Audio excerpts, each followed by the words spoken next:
Good afternoon, and welcome to Big Z Sports coverage of high school track. Today, we will showcase boys and girls track teams competing at Thrilla in Zoarvilla, hosted by Tusky Valley High School. Our coverage today is made possible thanks to the Keim Home Center, Right Mark Roofing, Impact Collision, Weathermakers HVAC, and 21 Tire and Auto. Now, let's head to the action with Big Z Sports.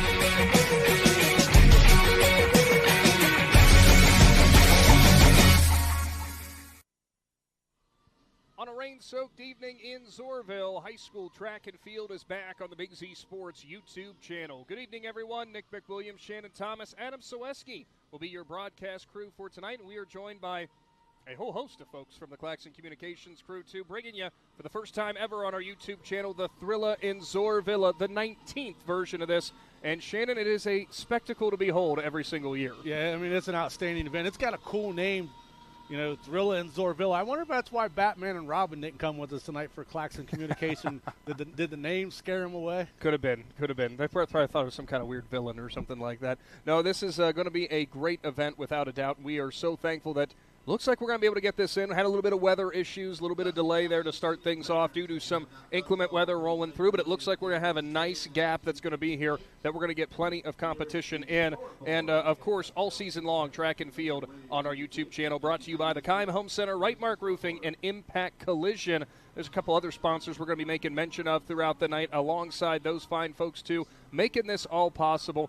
Now, Shannon, the great thing about this event is where it falls in. You know, the first month or the first week of May, that is. Whenever we're talking about going into regional, state tournaments, stuff like that, it's right around the corner. So you're really looking to be getting into your stride right at this point. Yeah, and you get into your stride, you want to go to where you can be pushed. And this event always brings in some of the, best competition around. You know, you got some local schools, got some schools that made a pretty good drive to get up here. But you got to start to put it together for that postseason run right now. There will be a couple events to where, somebody's just that much better and they'll run away with it. But there's a couple of these races that are going to be pretty exciting to watch. Yeah, and we've got the list of the events that are going to be upcoming. Of course, they're going to be starting off with the field events with shot put, with discus, pole vault, high jump, long jump, all that good fun stuff. But in terms of the races, what are we going to get started off with tonight? Well, we're going to get started off with a long one. That's one of the ones that everybody comes to. You got to come and try to set that early pace, and it'll be the girls' 4x800 meter relay, and then the boys will follow that. And then after those two 4x100 meter relays are in, then we head to the girls' 100 meter hurdles and the boys' 110 meter hurdles, and then we'll hit the boys and girls 100 meter dashes. So those are the events to start us off here. Well, something really cool is for the Tusky Valley seniors here. Obviously, this is a big event for them, but the Tusky Valley seniors and their families currently walking down the front stretch, and they're going to get recognized here in front of the press box as they're doing kind of a pseudo-senior night thing for them. I shouldn't say pseudo. It really is their senior night. Yeah, this is they always do their senior night here at the Invitational, as I'm trying to, point and tell people what to do here. But, it's your big event, and it's always been the big event here. And so they're going to do their senior night before this gets started. And they got them a nice little senior class down there. Yeah, a very good one. And we know how tough this Tusky Valley team is, whether it's the boys or the girls. We've always been super impressed in their distance running and their ability, especially, the girls have had a really great run recently. Yeah, the girls' team was outstanding. We were down at the Newcomers Town Relays, and that's a little different event because, you add a bunch of scores together in the field events and stuff. Indian Valley and Tusky Valley girls come down to the last couple events, and Indian Valley was able to get the win. And same on the boys' side as Indian Valley and Tusky Valley come right down to the end on that one, and Indian Valley got the win. And but this Tusky Valley track team, the way they run for the girls, they got an outstanding girls group the last few years, cross country and track, and they're just phenomenal runners. And the boys, they got some good runners too. And the one young man, Abe McElwee, he's an outstanding runner for the Tusky Valley boys, and they do a great job. Well, I think somebody was trying to test in for their microphone, and we'll go down to him walking along the sidelines today, and hopefully going to be staying dry. Adam Soeski, we see you've made it out here. Yeah, I made it out of the press box because the rain stopped. Well, and also Aaron Stump's a little bit loud on the loudspeakers, too. I think that might be it. He is. He's kind of cramping my style right now. Yeah, I get it. Well, hey, as somebody who recently had both their kids go through a senior night, obviously it wasn't with track and field, but still really cool every time we get to see something like this. Absolutely. I mean, it's good for them to get this recognition for every sport that they've played. Obviously, it's a lot of time and commitment. A lot of these kids have done multiple sports, so each sport is deserving to get that recognition. Yeah, Adam, and I did the same thing with my girls. And when you start out in the fall sports, it's just senior night. And then you do that winter sport, it's just senior night. But when that spring sport hits and it's senior night, that's when it hits mom and dad. Especially hits mom that, my kid is my baby's done. That was the one for obviously last year when softball came around. I mean, for more than just that reason, but yeah, that was most certainly the toughest one for me. Well, I can also just see Mrs. Sawecki's how her attitude was towards it. I'm sure just a little bit misty-eyed. It was a common theme. Let's just put it that way. Put it that way. No, you didn't cry. Come on.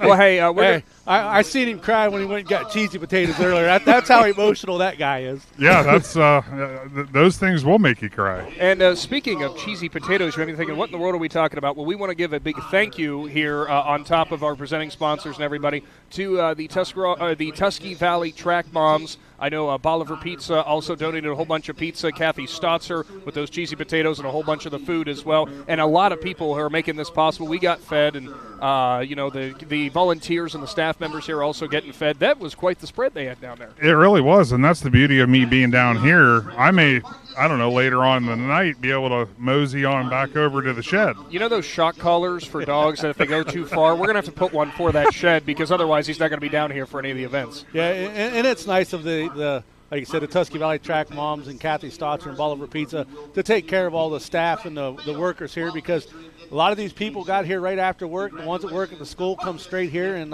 they're going to be here a long time tonight, so that's dinner.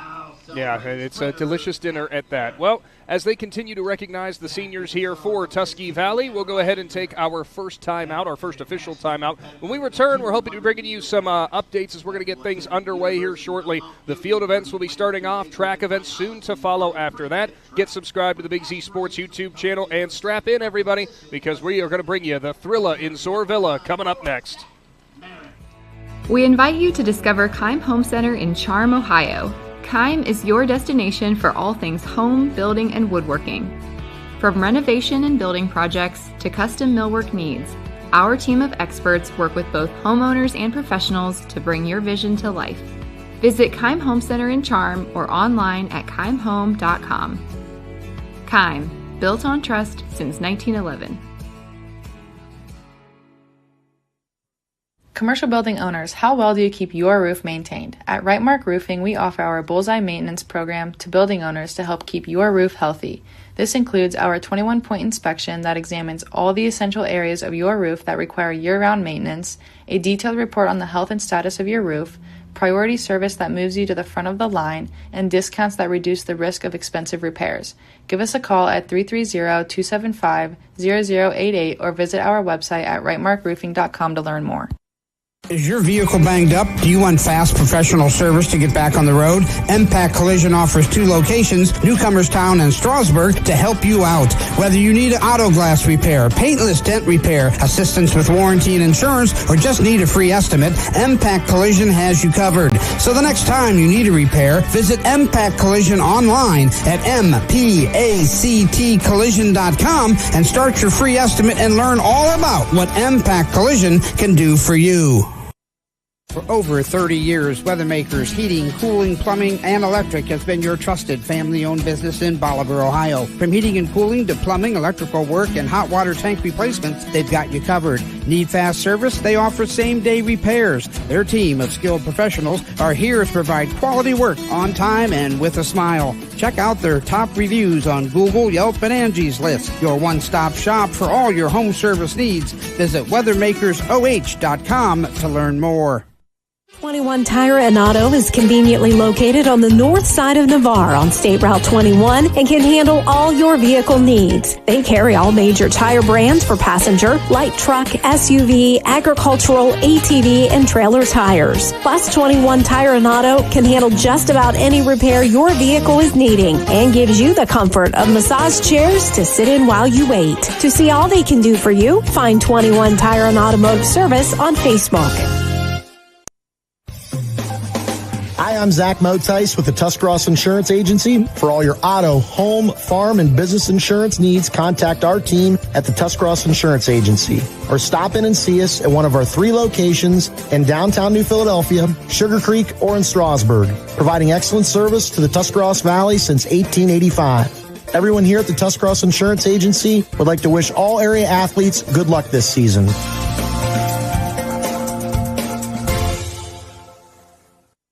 Big moments are coming. Are you ready? If you need sponsor banners, graduation programs, or yard sale signs, the East Central Ohio Print Center has you covered. Visit ecoprintcenter.org. And if you've got a new driver in the house, East Central Ohio ESC offers flexible driver's education with in-car training and online options. Scholarships are available from signs to steering wheels. The East Central Ohio Educational Service Center is here to help. Find out more today online at ecoesc.org.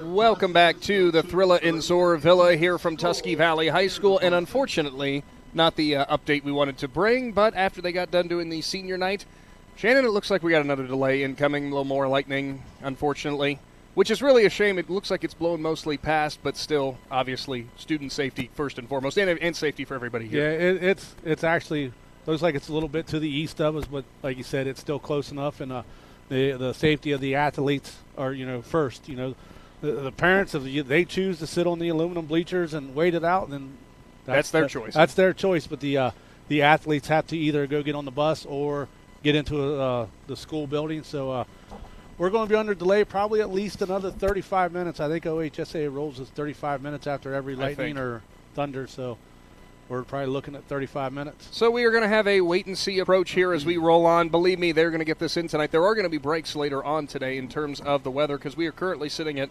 what time is it right now? 5:06. It looks like, for the most part, any storm cells, if we're reading the radar right, about 5:15 or 5:20 will be past us. So we'll wait and see after that. Want to give a huge shout-out to some of the other sponsors who have jumped on in part, as well as your presenting sponsors you see on the screen. Weathermakers Heating, Cooling, Plumbing, and Electric, your local Carrier dealer located in Bolivar, serving Northeast Ohio. Of course, a lot of Bolivar pride that they have, and a lot of pride in this Tusky Valley athletic department. And 21 Tire and Auto, conveniently located on State Route 21 in Navarre. Both of those fine programs making this possible as well. Yeah, with all this rain and stuff we've been having, you probably need to go visit the folks up there at 21 Tire and Auto. Might not be a bad idea. Make sure you got plenty of tread on your tires to handle this water. You don't want to hydroplane and stuff. And I pass them all the time. I work up that way a little bit and got to go by there every once in a while. And they're very easy to spot right there along 21. Hey, since all the athletes are in the field, maybe we could do the media 4x100. I could get Stump out of the booth. I'm clearly the last leg, so. Don't you want your closer to be the last leg? I figured that was Shannon. No, he wants to be the last leg, so if one of us don't make it, he doesn't have to run. I'm playing the odds. Are we going to play the odds of who's going to be the one to blow a hamstring first? Yes. Wait, please tell me I'm not the one who's running the first leg. Oh, no, you are. Oh, first leg, great. Hey, you notice that he's telling athletes they're not allowed to be on the field or track, and you're still on the field, so I take it you're not an athlete. No, I fall under that bar. I'm good. I thought you were just going to start waving to Stumpy as you were standing down there on the field. Not an athlete. Not an athlete. He's clear. Well, hey, whenever we do get underway, of course, as we mentioned, the field events will be starting things off. Girls 4x800, boys 4x800, then the 100-meter hurdles for the girls, 110-meter hurdles for the boys. This is 24 different events that are going on tonight outside of the field events. It is going to be a busy night here when we do officially get underway, and we are looking forward to bringing you this live on the Big Z Sports YouTube channel. We are going to go ahead and enter a weather delay again, thanks to Logan McPeek, who's got some music to play for you. Just wait around. We will be back. The Thrilla in Zoarvilla for here in 2025 is going to be on the way at some point. Thanks for being here with Big Z Sports.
Welcome back into Zoarville, the Thrilla in Zoarvilla, and thankfully, Shannon, we've got good news because first call is already underway for the girls 4x800. Skies are clearing up a bit. Looks like we're going to get underway here shortly. Yeah, it looks like everybody's going to get to take their rain gear off, put on their sunscreen.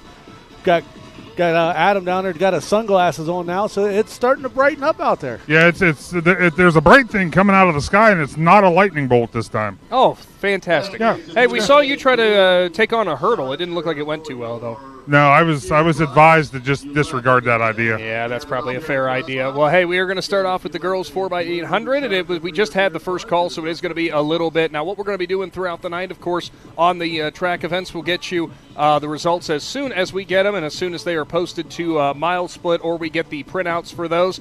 Adam will be down there trolling along through all the different field events, bringing us some updated heights, some distances, maybe some of the front runners, and just keeping us posted on that.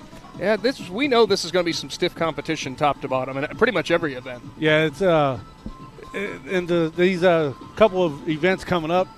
You know, the Tusky Valley girls, they're very dominant in these running events. So I'm going to be curious to see if they can get close to any of the Thrilla and Zoarvilla records. As the girls' 4x800 meter relay record was set in 2019 by Dover High School.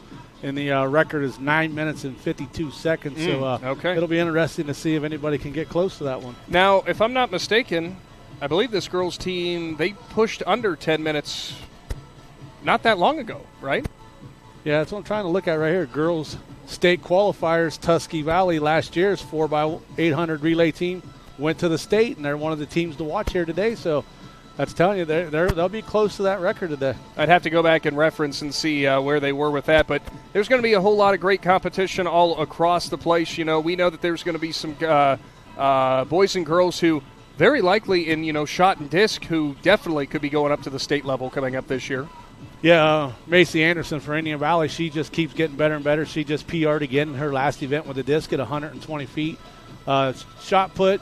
On just an average day, she's throwing 34 feet. So, I mean, she'll be one of those ones to watch. I think there's a young lady from Strasburg, I think, is very good at the shot put also. So I'd have to dig up my stuff here real quick. But there's quite a few athletes that got a shot at going to state on both the boys and girls side at this meet today. And, of course, if you take a look at your screen right now, athletes getting warmed up on the long jump. We'll be having that, updates on some of those distances coming up here in just a little while. Of course, those events being open pits, so they'll be posting whenever they are able to their distances. And correct me if I'm wrong, Shannon, 4 jumps for each athlete. Most events it's 4 jumps. So that counts fouls and everything. You only get 4 attempts. Some meets are different. Not sure with this one. I was at a Sandy Valley meet a couple weeks ago where they did heats and then they did a finals. So each girl got like three throws and 3 jumps in the disc in the field events, and then they brought the top 8 back. But I will have to check with the staff here to see if today is all finals. Which I'm thinking that is how it's going to be. There. Well, there you go. 4 throws and 4 throws for the shot put and the discus. It is 4 jumps on the long jump, and then, of course, you have the vault and the high jump, depending on weeding it down to the very last competitor whenever you get to those distances. Or heights, I should say. Yeah, and that's what you do. And when we said before, so like in the long jumps and the high jumps, it's probably just 1 flight.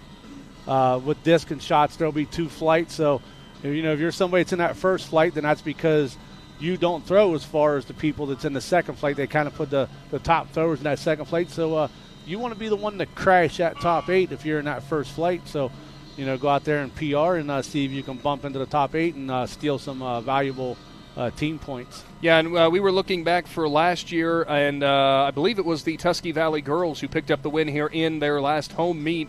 I believe it was the Indian Valley boys who picked up the win here as well. Yeah, I believe that's who it was. I don't have that right in front of me. It's always tough between Indian Valley and Tusky Valley at all these meets and stuff. And, one thing I've got to notice a lot this year at the track meets is I've been seeing a lot of our McInturf reel with the player of the game shirts. So a player of the week shirt down there. Yeah, so player of the game shirts, player of the week shirts. And I've been seeing that at a lot of events. And I've been seeing some of the new white shirts that Adam hooked the fans up with this year. It's got the new Big Z logo on the front with some stuff on the back of it, So like I always say, if you're looking for some Big Z swag, you'll have to get out to a high school sporting event because that's the only way to get it. Yeah, it's the best way to get yourself a brand new T-shirt for yourself because we like to throw those out. We don't have any here for today's event. We didn't know how many people were going to be actually in the stands due to the weather, but suddenly it's a gorgeous day. Where'd that come from? Dude, it's beautiful, and I can tell you this. The last 2 days I've been busy and haven't got to cut my grass. And all the way up here in Zoarville, I can hear my grass at home growing right now because of the sunshine and that rain. So, and like I said at the softball game the other night, the mushroom hunters are going to be excited in the morning. Oh, remember how you mentioned that? I went out 2 days after you mentioned that. Good return, I'll put it that way. Adam is over there at the shot put. Not sure if he's going to be able to hear us all the way over there, but he's going to be getting some distances and such. We know that there are a lot of great athletes participating in the shots. Some state qualifiers, I believe, returning from last year who are going to be featured in that shot put, whether it's the boys or the girls. Yeah, I don't have that one in front of me. I got the running events in front of me. Oh, okay. Here. I thought there was one on there for the. For the girls, for the boys, we got Trent Ellison. Trent Ellison, I believe is how you say his name in the discus. Mm-hmm. He was a state qualifier last year, and in the discus.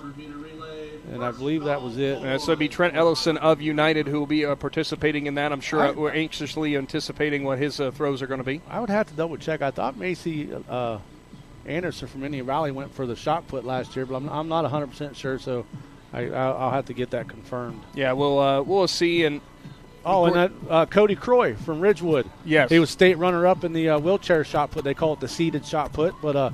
Cody Croy from Ridgewood is an outstanding thrower. Yes, he is. You know, for somebody who has to be seated to throw the shot put, and he was a state runner-up last year. Yeah, it's truly incredible to be able to see what they are able to do with that. Adam's walking back across the field now, and again, we're going to be getting updates from him. And Adam, I don't think they're starting the pole vault on 29 feet, okay? Oh, they're not? No, imagine that. Well, then I won't worry about getting that update right now. Anything early preliminary from the shot put, or still just warming up? No, really. It looks like they're just kind of warming up because they're going through the kids pretty quick over there. I'll go over and I'll see what I can find out with the pole vault. But I think everybody's just kind of – what I'm seeing on the track right now, I think with my long legs I could compete because there's a lot of walking.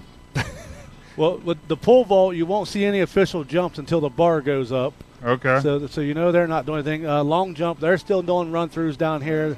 There's no measurements there.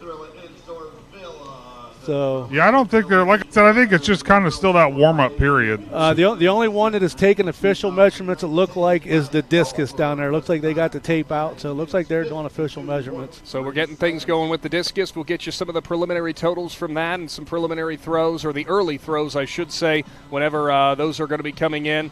And, you know, all of this that we're going to be getting you updates as fast as possible, you know, especially with the field events, sometimes takes some time with that before we are able to bring you the official updates with that. Huge thank you to the Keim Home Center, Right Mark Roofing, and Impact Collision for being our presenting sponsors for high school track and field.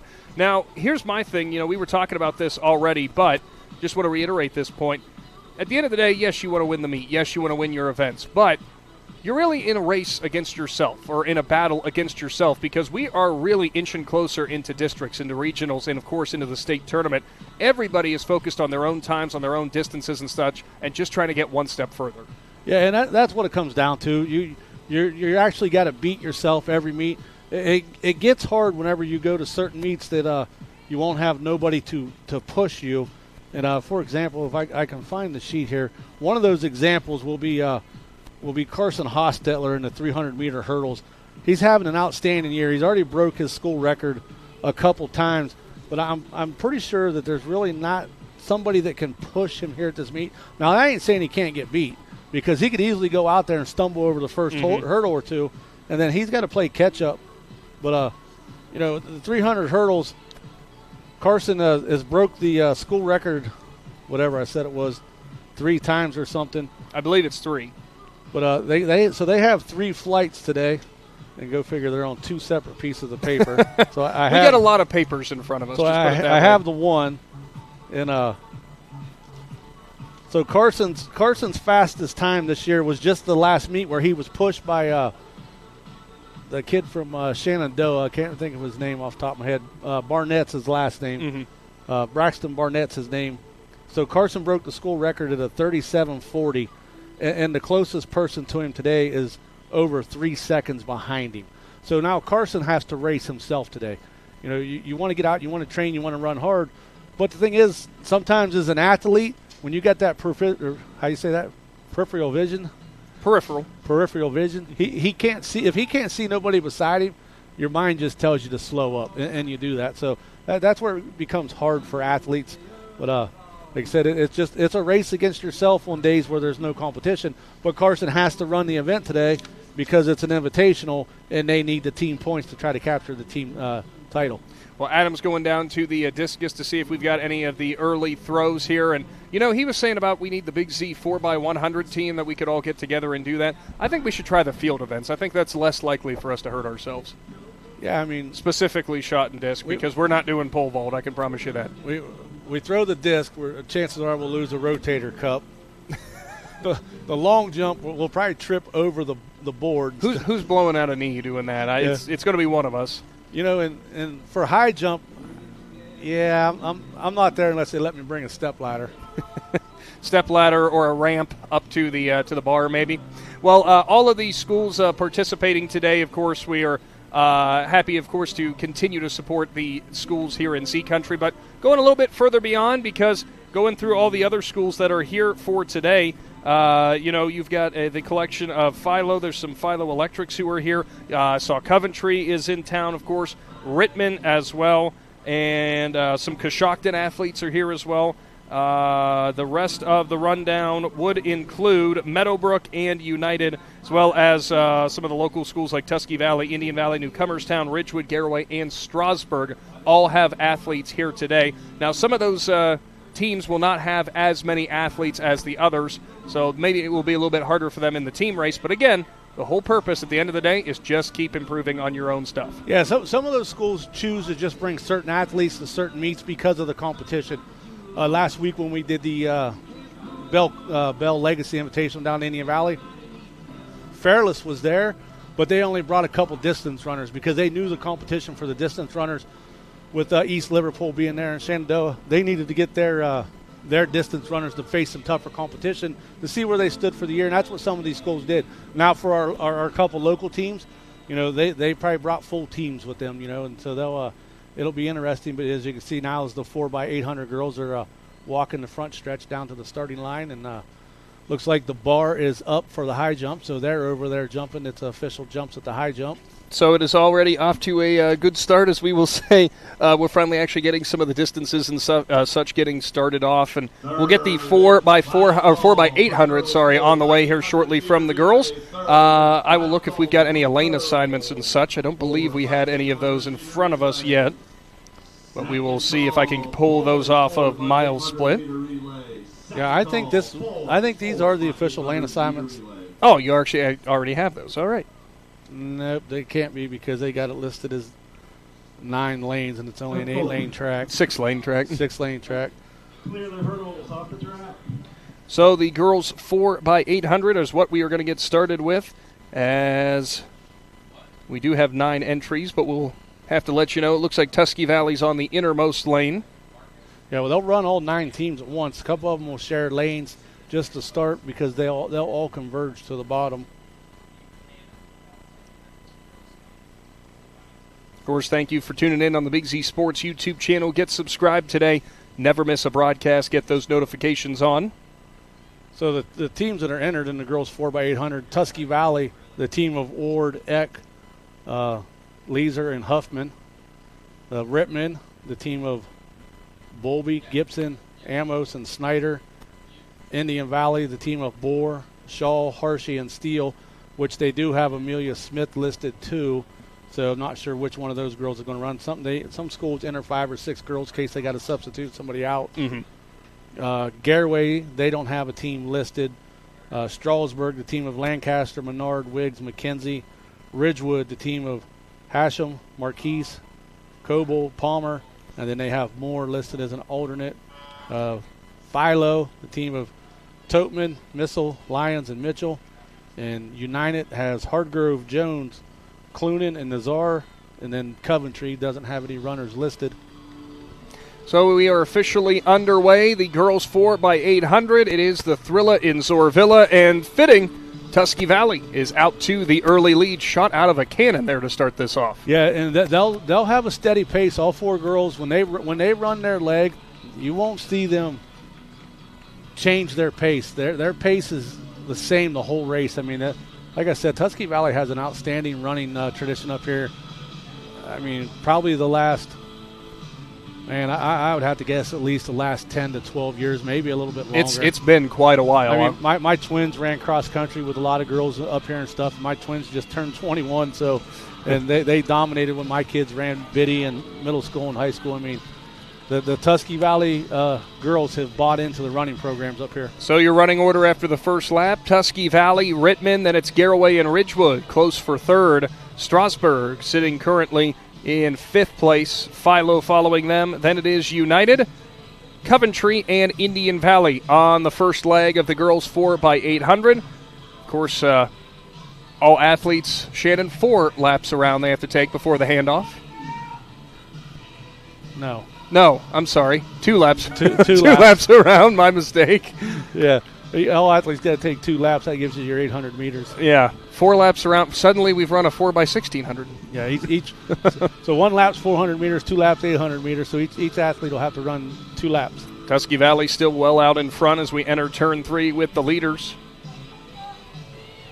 Still a tight battle going on for third and fourth between Garraway and Ridgewood. Field events ongoing. Adam Soweski's down there with the pole vault right now. Yeah, we were hoping to bring you a lot of the field events, but with the delay, we lost our hour of field event time. So now we got to try to bounce between races. Mm-hmm. You know, some of the races start to finish up. We'll switch over and catch a little bit of some field events and then get back to, another race. But, we apologize. We're still trying to figure out the right way to do these track meets. Garraway pulls ahead in for third place as they complete the first leg. Tusky Valley still out in front. Rittman, though, if you look on the backstretch, Shannon, Rittman reeling them in already in this second leg. Yeah, and that's what you need somebody who can really go after them and push them, and maybe she could wear her out a little bit. But like I said, they're getting ready to. She really closed the gap on her there. Running order of Tusky Valley, Rittman, Garraway, Ridgewood. I believe that's Philo, Strasburg. Strasburg now taking the spot away from Philo. United, Coventry, and Indian Valley here on our first event, the girls 4x800. First lap completed here, or about to be completed here for the second leg of the girls 4x800. Best way to describe this with how many teams are here and how many athletes are here, it's organized chaos everywhere. Yeah, and it takes a lot of volunteers and people who know how to do things to make it happen. And Tusky Valley's held this event for so long that they know the right way to do things, and they have a lot of the same volunteers every year. So they'll get this thing going as smooth as possible. Well, that's the only way that this really works. You got to have so many people who are working in coordination together and continue to show their support. Tusky Valley stretching out the lead now on Rittman. It was the Rittman runner who had really closed things up there on the early parts of that second leg, but now Tusky Valley flexing their muscle again. There you go, Shannon. Adam Soweski's at the 30. Almost the 35. So the bar's up at the pole vault. They're just doing their preliminary jumps, though. Nothing. They're kind of setting. Nothing of note yet. No, nothing. Far from anything of note. It'll be a little while before we get any official, or we start weeding out the field, I guess, as the heights get higher. So coming down the front stretch, completing the second leg, Tusky Valley still out in front. Rittman tucked in behind in second place. So third leg upcoming. So this is the 19th year that I configured it for the Thrilla in Zoarvilla. Yes. So actually 18 years because it was. There was 1 year that it was not held, I do believe. 2 years, 2020 because of COVID and 2009 because of weather. I didn't see that weather one. I already subtracted the COVID one. Okay. So this is the official 19th one that's been held, correct? Yes, and And if my memory serves me right, I'd have to look it up, but I think Indian Valley boys won last year, and the Tusky Valley girls. 2023 was won by the Dover Tornado boys, the Tusky Valley girls. 2022 was won by the Indian Valley boys and the Dover girls. And 2021 was won by the Garaway Pirate boys and the Tusky Valley girls. So, I mean, that goes to tell you how well the girls have done. I mean, they've been in the team race every year since 2019. Coming out of turn 4 and down the front stretch, it is still Tusky Valley out in front. Rittman is closing that gap once again, though, as we're going to complete the first lap here in the third leg.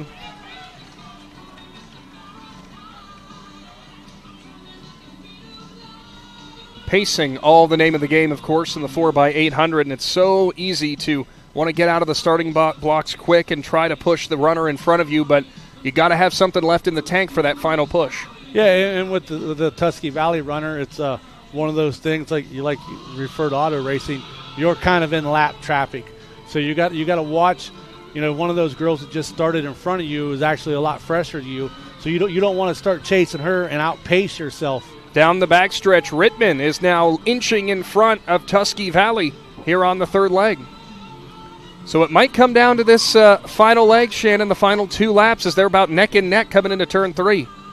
And if you watch the runners down here that are getting ready to get the handoff, who's ever leading's got to jockey back and forth. So they just keep jockeying. And it would be easier for them to say, you know, here you go first or here I'll go first, but it's not that way because your teammate don't know what they're doing. Down the front stretch, it is Rittman who is now stretched out to a bit of a lead. Final handoff upcoming here for the girls 4x800. All comes down to the final 2 laps. We wouldn't have it any other way. Close competition to start things off. Hopefully they both have their closer.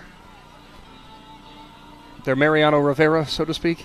Yeah, you know, because sometimes they won't run their best runner last. They'll put her, you know, second or third to try to get that lead. And right now, Rittman, like I said, the last runner, she shot out like a cannon, and so did she. Both Rittman and Tusky Valley, very good pace down the backstretch. But who's going to have the little extra push at the end? Of course, the field events that are ongoing right now.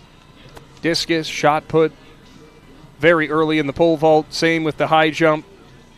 Some distances getting logged on the long jump. I believe I said that twice. I meant high jump. I should have said before that. So it is Rittman in the lead in turn 4.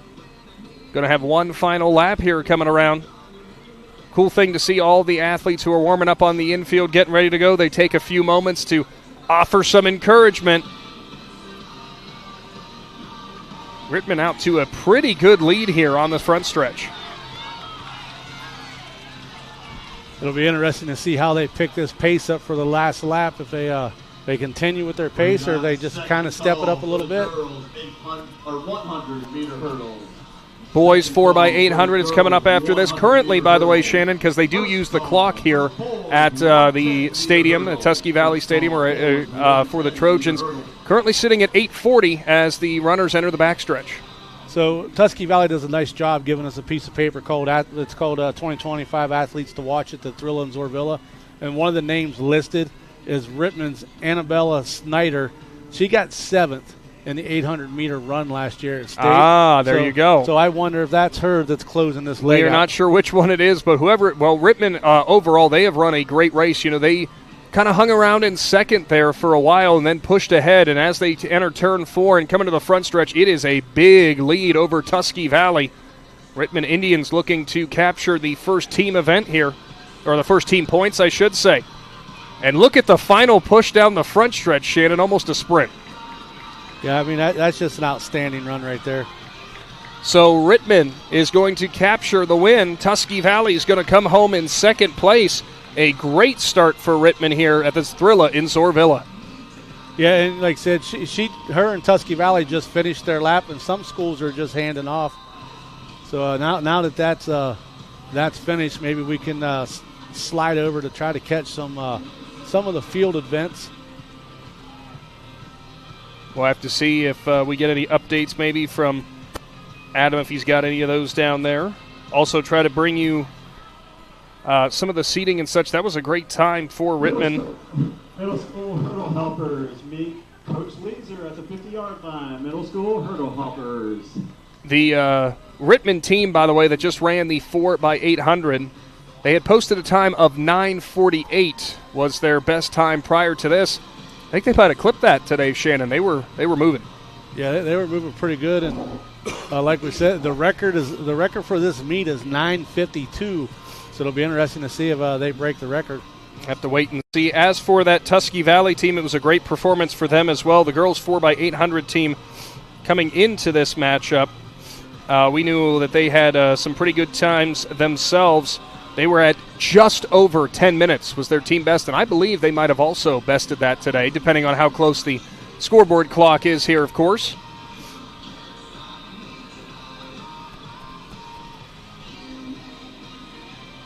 I believe it's the boys 4x800 that will be coming up next as we're wrapping up the girls 4x800.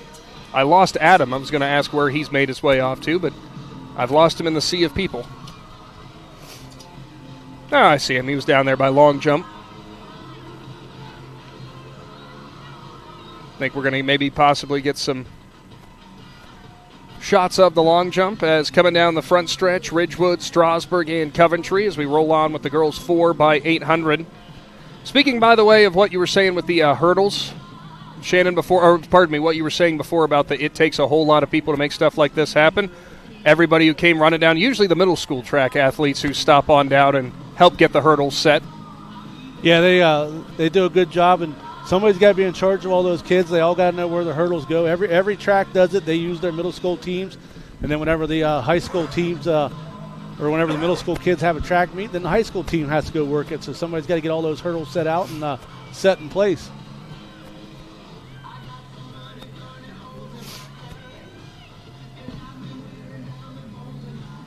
Philo at Indian Valley now coming down the front stretch. Braves looking to finish strong here.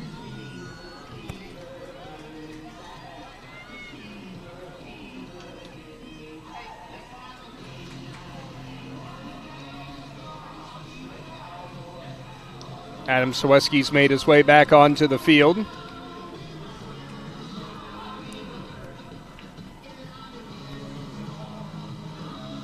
Now, some of the things that we've obviously talked about before, too, with the early distances or the early heights, I should say, for the pole vault, we'll be bringing you as we get closer to the higher heights coming up here in just a little bit. They're wrapping up the girls 4x800, and we will take a step aside. When we return, boys 4x800 is on the way. More field events, more track events, more field events on the way on the Big Z Sports YouTube channel. We invite you to discover Keim Home Center in Charm, Ohio. Keim is your destination for all things home, building, and woodworking. From renovation and building projects to custom millwork needs, our team of experts work with both homeowners and professionals to bring your vision to life. Visit Keim Home Center in Charm or online at keimhome.com. Keim, built on trust since 1911. Commercial building owners, how well do you keep your roof maintained? At Rightmark Roofing, we offer our Bullseye Maintenance program to building owners to help keep your roof healthy. This includes our 21-point inspection that examines all the essential areas of your roof that require year-round maintenance, a detailed report on the health and status of your roof, priority service that moves you to the front of the line, and discounts that reduce the risk of expensive repairs. Give us a call at 330-275-0088 or visit our website at rightmarkroofing.com to learn more. Is your vehicle banged up? Do you want fast professional service to get back on the road? Impact Collision offers 2 locations, Newcomerstown and Strasburg, to help you out. Whether you need auto glass repair, paintless dent repair, assistance with warranty and insurance, or just need a free estimate, Impact Collision has you covered. So the next time you need a repair, visit Impact Collision online at mpactcollision.com and start your free estimate and learn all about what Impact Collision can do for you. For over 30 years, Weathermakers Heating, Cooling, Plumbing, and Electric has been your trusted family-owned business in Bolivar, Ohio. From heating and cooling to plumbing, electrical work, and hot water tank replacements, they've got you covered. Need fast service? They offer same-day repairs. Their team of skilled professionals are here to provide quality work on time and with a smile. Check out their top reviews on Google, Yelp, and Angie's List. Your one-stop shop for all your home service needs. Visit weathermakersoh.com to learn more. 21 Tire and Auto is conveniently located on the north side of Navarre on State Route 21 and can handle all your vehicle needs. They carry all major tire brands for passenger, light truck, SUV, agricultural, ATV, and trailer tires. Plus, 21 Tire and Auto can handle just about any repair your vehicle is needing and gives you the comfort of massage chairs to sit in while you wait. To see all they can do for you, find 21 Tire and Automotive Service on Facebook.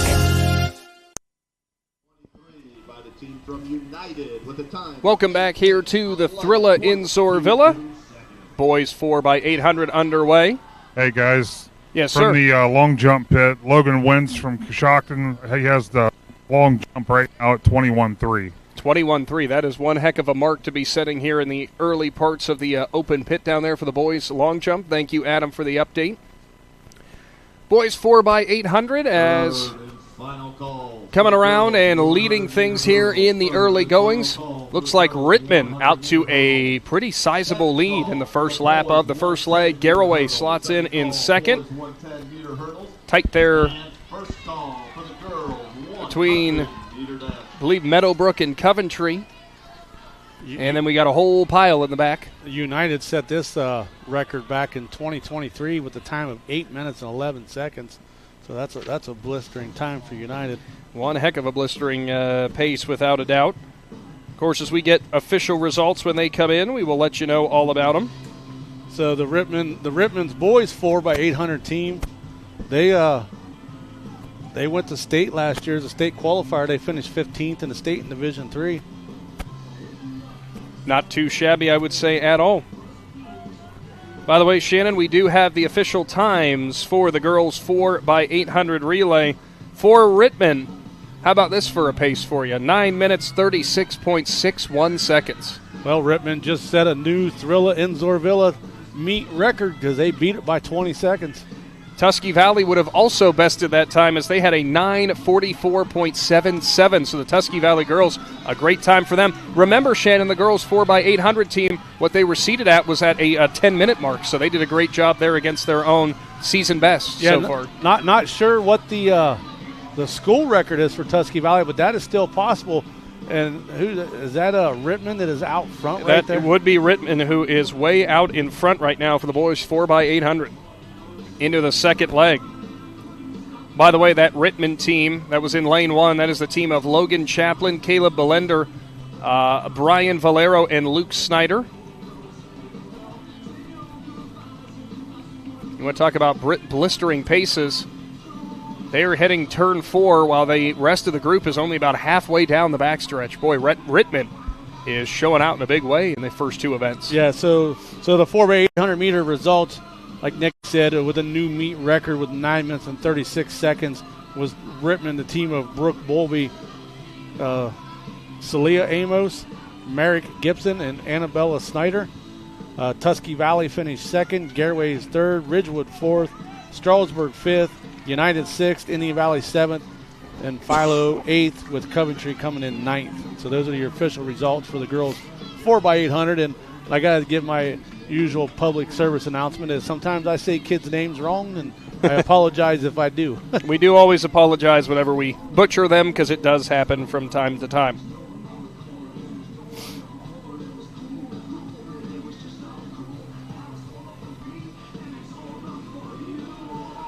So United's got a pretty big lead right now, but Rittman. Rittman. But second, third, and fourth is pretty tight, and it looks like they got about maybe 50-meter lead on the next four runners. So, I mean, it's close all the way across. I'm trying to remember, Shannon, we just said the name. Do you remember the name that Adam gave us for who was leading in the long jump? It was from Coshocton. Logan Wentz, I believe. He Yep. came in unseated. He did not have a distance that was logged. Yeah, so he's probably either just coming back from an injury or his coaches didn't list it on mile split. Some schools use different things, and some schools sometimes tend to just not turn that stuff in. All the way into the third leg already. Rittman with a commanding lead. Garraway in second. Tusky Valley is pushing hard into third now. Meadowbrook currently slotted in fourth. Indian Valley fifth. Ridgewood sixth. Coventry seventh. And Coshocton currently sitting in eighth. Yeah, like you said, Rittman's way out front, but from second all the way back, this is valuable team points right here. Chances are you're not going to catch Rittman, so now you're fighting for every point you can. In fourth place, Ridgewood. In third place, Garraway. By the way, for that boys 4x800, this Rittman team that is coming around to wrap up the first lap of the third leg, their seeded time was at 8:34:03 coming into this event. Yeah, well, that's well off the boys' not state record, but meet record. So they'd have to pick up about 20 seconds to compete with the meet record. When was that meet record set? 2023, 8 minutes and 11 seconds. Whew. Do you think you and I could walk a lap in 8 minutes and 11 seconds? Well, it depends on what's waiting for me at the finish line. Fair enough. Cheesy potatoes from over there in the shed. Maybe if you put dog food at the finish line and I'm walking my dog, I could probably make it because she's pretty strong. She would drag me around. So Rittman way out in front now, entering turn 3. They have a full backstretch lead over Garraway in second place. Tusky Valley's pushing the Pirates, though, as they've now slotted up even higher into third. Yeah, Meadowbrook's kind of fell back in fourth place, and it's letting that next group catch them. So Rittman will be moving into their last leg here, currently at the pace that they are at. We'll see when this handoff actually happens in terms of the time that's displayed on the scoreboard here. As there is the handoff entering the final leg, they're sitting at 6:20.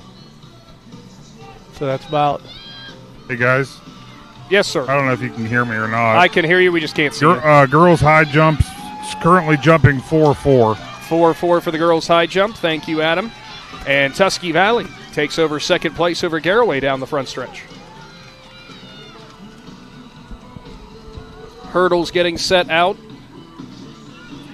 as we will be getting that event coming up here shortly. I lost my paper somewhere. Which for one? Our list of events.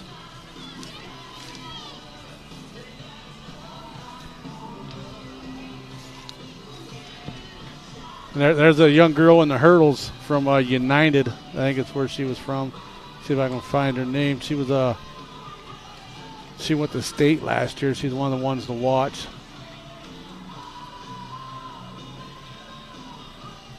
Final lap, final leg now for the Rittman runner there in turn 1. 7:23 currently that the boys 4x800 team is sitting at. What an incredible pace. And Shannon, we knew this Rittman track program was always a tough one, but they are really flexing their muscle early on.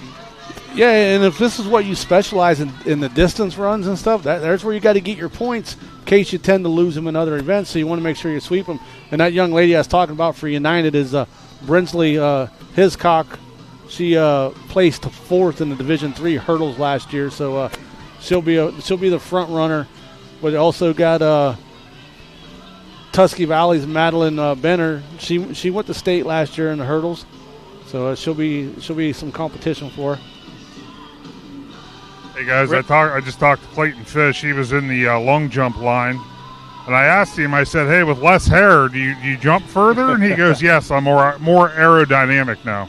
Of course, it's science. Yeah, so I figured I got get that cleared up since he was actually just getting ready to jump. I caught him before he was getting serious. The boys 4x800 team, pardon me, for Rittman comes home in first place, and according to the scoreboard clock, Shannon, they were at about the high 820s, so that would be a new record for them. Look at this finish that's coming down to the stretch here. Tusky Valley and Garraway fighting for second. Trojans in the lead. Pirates reeling it in. Going to be a close one at the line, but looks like Tusky Valley's going to get the edge for second. Yeah, like I said, those are big team points right there. Is the rest of it looks to be spread out a little bit. The Tusky Valley team was the second-seeded team, according to times coming into this, with a 8:48.62. Might have pushed that time as well. As you see, for Indian Valley finishing up right there is Roberto Matana, if I said his name right. I think we said it right. That's the exchange student from Italy. He actually is staying with Logan McPeek and his family. So Roberto, who did a pretty good job playing basketball for the Braves this year, is also running track. Somebody's going to have to go downstairs and check on Aaron Stump. Sounds like he just fell down. Yeah, that wasn't Stump, it's somebody else out there. Boy, they certainly have the sound system here at Tusky Valley. Unbelievable what this day looked like about an hour ago with the weather. You never would guess it with how beautiful of a day it's turned into. Hurdles now getting set out because the next event that is upcoming, girls 100-meter hurdles. We go from a 4x800 to a 100-meter. This is going to go a little bit quicker, Shannon. Yeah, maybe while the hurdles are setting up, we can watch some. We got some long jump going on right now. Of course, how these all work, open pit, so whenever you are able to come over, you can log your jumps. Every athlete will get an attempt, 4 attempts on their long jump. Looks like it is the, Shannon, correct me if I'm wrong, I think it's the boys currently turn right now on the long jump. We'll have third and final call for the boys 110-meter hurdles. Third and final call for the boys 110-meter hurdles. By the way, coming into this from the boys' long jump, we already said Logan Wentz was leading it. Your top seed was Aiden Mahan from Philo with a 22 and 2.5. Heck of a mark there that I'm sure he'll be looking to improve upon. Lamar Taylor from Coventry, a 21-10. As you see, the next athlete getting ready to go. From Strasburg, did not see who that was. I just know Strasburg. I think that might have been Parker Edwards there. Edwards with a 21, 3.75 was his seed coming in here.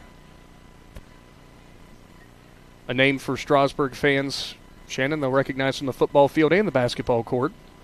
Yeah, he's a pretty good all-around athlete for them. He was your third highest seed coming in. Another attempt upcoming for Philo. They're going to believe that was, it was either Nash Carpenter or Aiden Mahan. Of course, we can't tell you what the distance is from up here. So it will be girls 100-meter hurdles to keep rolling on here with the track events. Now, Shannon, there were some high seeds in this one, some good runners across the board, and I did not see how many we actually did have entered. Looks like in the first race here, we will have J.C. Hess from Ridgewood, lane 2, Alexis Olinger from Rittman, lane 3, Raylan Lancaster, lane 4 of Strasburg, Shavala Boltzley of Rittman, lane 5, Cassidy Rowland, lane 6 of Coventry. Yeah, so we'll have, 3 heats for the girls? Yep. Your first heat fast time of a 19:04 by Olinger here from Rittman. As we are underway and getting out to the lead here in the early goings, looks like it is Hess in lane 2. Tight race all across the board. Strasburg leading out forward in Lancaster. It is almost even across the board as we're getting closer. Looks like Lancaster has stretched out the lead a little bit into the final hurdle. It's going to be a close finish at the line, and that might have been Olinger who just captured it at the end from Rittman. Yeah, it was close, but from our angle up here, we can't really tell. We'll have to wait for the official times to come in after they run all the heat races. 0.03 seconds consisting of Logan Chaplin. So the official times for the boys 4x800 meter relay, Rittman was the winner with a time of 8 minutes and 27 seconds. The team of Logan Chaplin, Caleb Bullender, Brian Valerio, and Luke Snyder. They pushed that meet record a little bit closer than we thought they would there. Yeah, and then second place was Tusky Valley, third place Garraway, fourth Coshocton, fifth was Meadowbrook, sixth Ridgewood, 7th Indian Valley, 8th was Coventry, and 9th was United. So once again, the Rittman boys take the 4x800 meter relay. And if we are correct in what just happened with the girls 100 meter in the first heat, looked like Alexis Olinger captured the win there for Rittman too. Yeah, but I can't give you that information yet. Well, we don't know yet.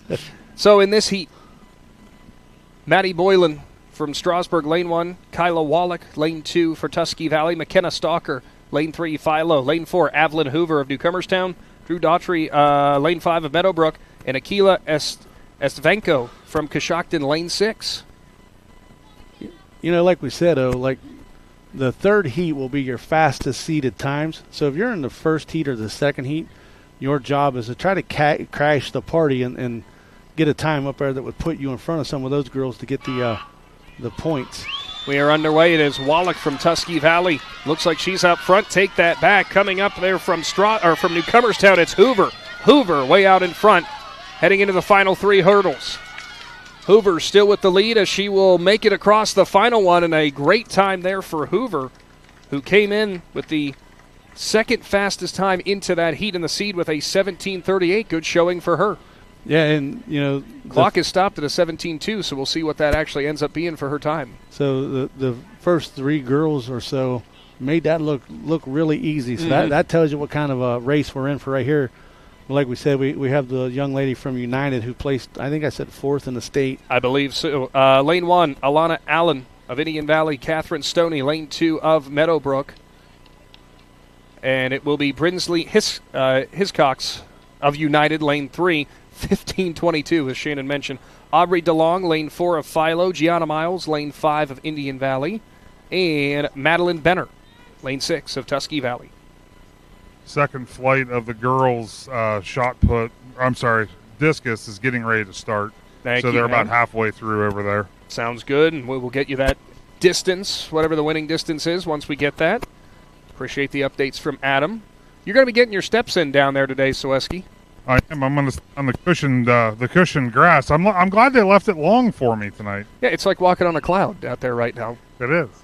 If only we had a sponsor that could donate you a golf cart to ride around. I know where you're going with this. Hey, my mind's already churning for the next one. You two will get yourselves in trouble on a golf cart on the infield. I have a strong feeling. About set for the third heat, girls 100-meter hurdles.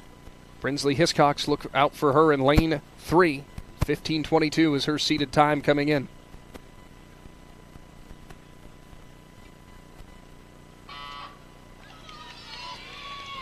Underway, tight race, but Hiscox leans out in front.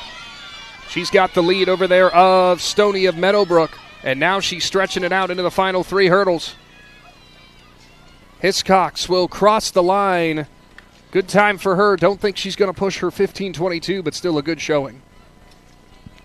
Yeah, just outstanding run by her. And we were going to switch over to the boys pole vault, but actually they're not doing anything now. So maybe they are going to put the bar up.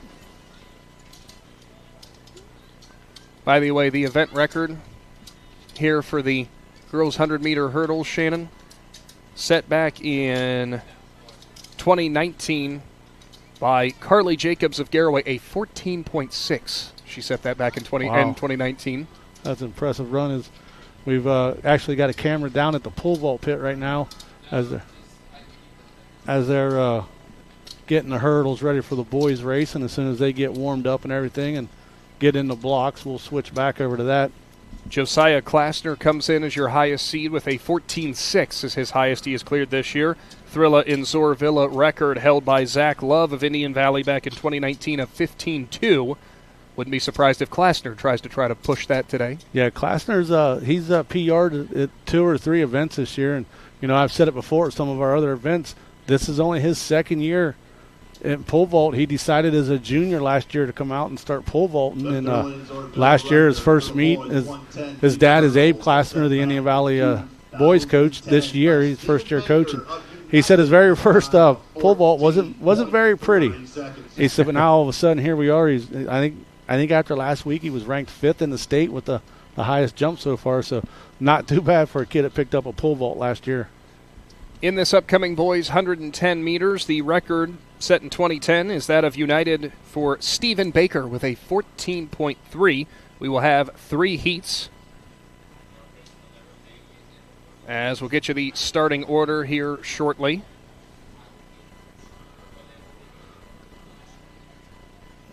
That looks like freshman Beckett Swaldo on the pole vault right now. Not sure what the bar is currently set at. If I had to guess from here, I'm pushing 9.6, maybe 10 feet. So we've kind of spread things out here. There's only going to be 3 runners in. It will be William Riley and Bradley Steele, both sophomores of Coventry, and Noah Canfield, a sophomore from Newcomerstown. Canfield will be starting in lane 4, the Coventry runners in lanes 2 and 5.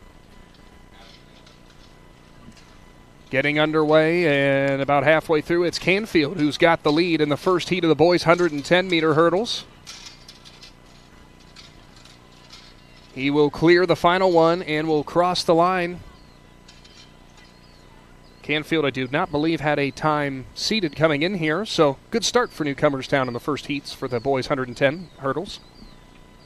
Yeah, Swaldo ran up for an attempt, but he never put the pole in the pit, so he actually walked off to the side. Up next, heat number 2 on the way. They're switching some of these lane assignments on me, Shannon. It's getting harder for me to keep track of what's going on. Kaiser Thomas, sophomore from Strasburg. Carter Fenn, senior from Ridgewood, as well as Wyatt Lockhart, a senior from Ridgewood. Marion Hutchinson, sophomore from Rittman. And Dakota Blaho, sophomore from Rittman. And Gavin Maxwell, the sophomore from Tusky Valley. Noah Canfield, by the way, the win for Newcomerstown in Heat 1, and 18.75 for him. First call for the girls 4x200 meter relay. Inadvertent buzzer. I was going to say nobody's set yet, Shannon.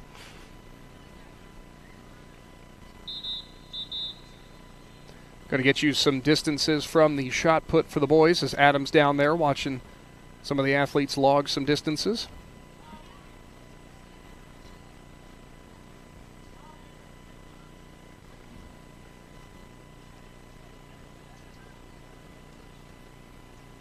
Getting set for the second heat, boys 110-meter hurdles from the Thrilla in Zoarvilla.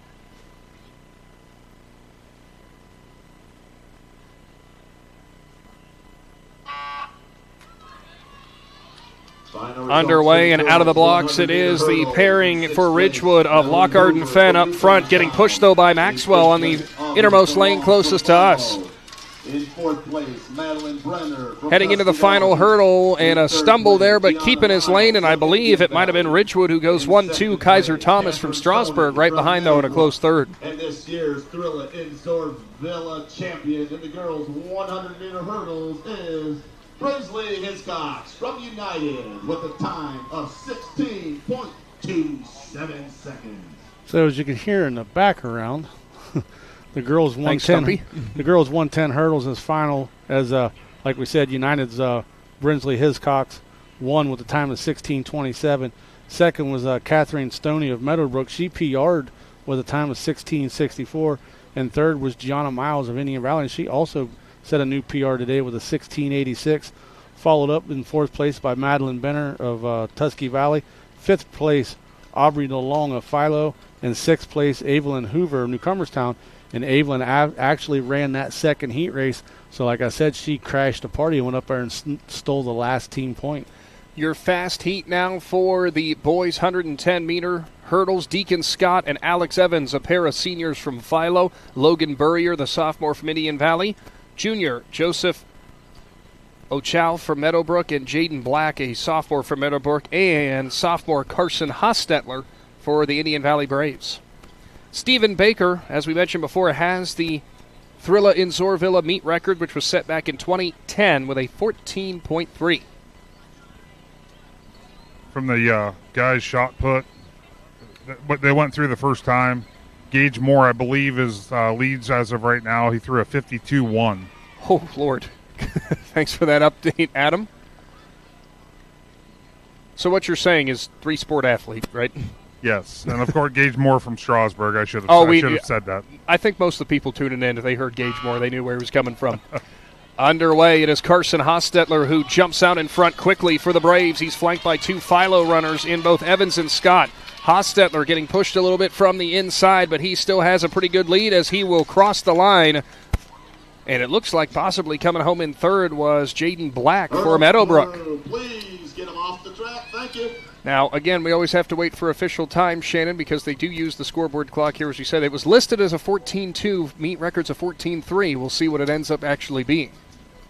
Yeah, that would be a pretty good run for him. For the girls 100-meter dash. By the way, it was Carter Fenn and Wyatt Lockhart in Heat 2 for Ridgewood, who took 1-2. Kaiser Thomas for the Strasburg Tigers setting a new PR with an 18.24.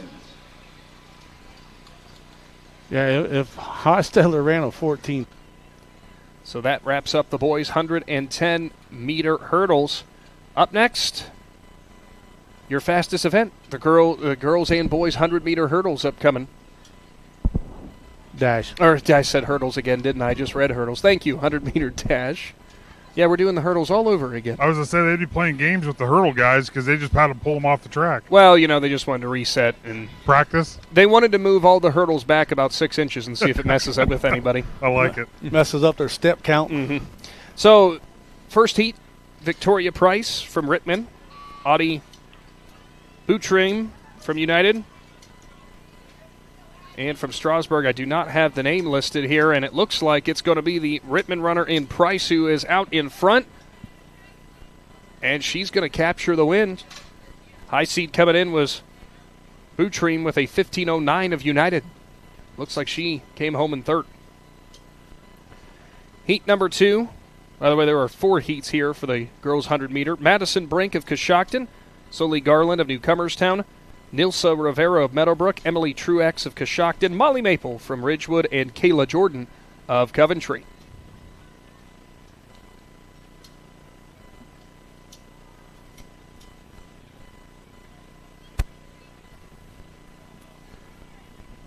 Thankfully, it looks like with the weather breaking,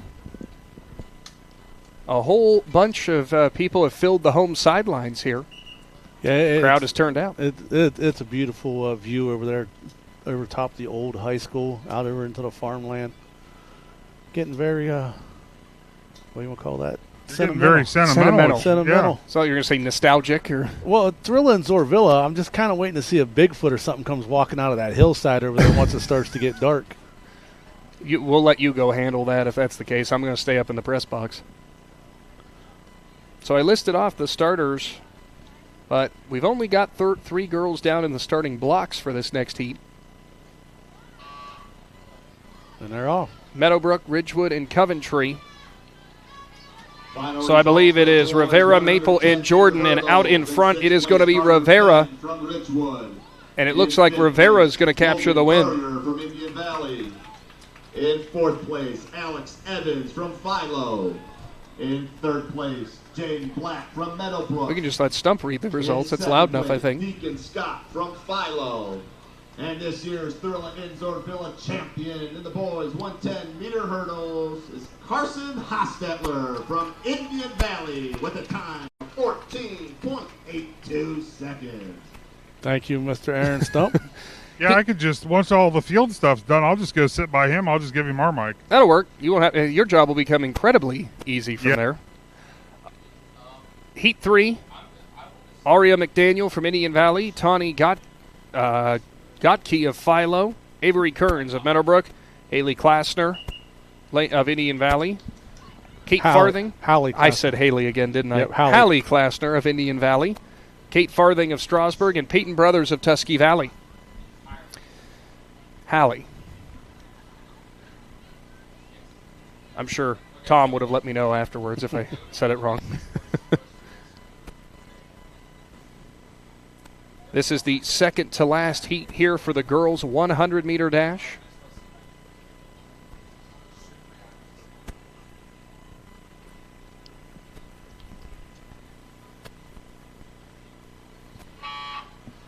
underway, and getting out to the lead here and is going to be for Tusky Valley. It is brothers Klasner and Gottke. Going to be close at the line, and it looks like leaning out in front might have been brothers. I have no idea, though. That was close across the board. Yeah, her and Klasner right there kind of put a little push on at the end. So, and then I'll be wrong, and the lady on the inside might have been the one that won it all. Gottke from Philo. We'll wait and see when those official times do come through. So in your fast heat, girls 100-meter hurdles. Dash. I did it again. Don't ask me why. It will be Hallie Harris of Philo, Jalen McQueen of Ridgewood, Allison Stewart of Rittman, Samantha Cooter of Newcomerstown, Danilyn Carlson of Coventry, and Savannah Ashton of Tusky Valley will be your starters for the final heat here for the girls 100-meter dash. I got it right that time, Shannon. And by the way, in that second heat, it was Rivera who captured the win from Meadowbrook with a even 14. Peyton Brothers gets the win for Tusky Valley and a new PR for the Tusky Valley senior, a 13.34 for her. Klasner with a 13.49. And Gottke, the freshman of Philo, a 13.61. Heck of a run for a freshman. Yeah, outstanding job. Final heat.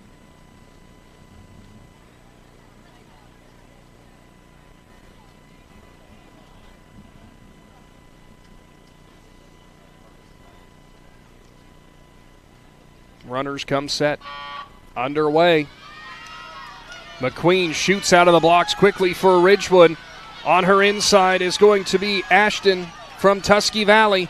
McQueen out in front. Ashton closing the distance. It is a close finish at the line.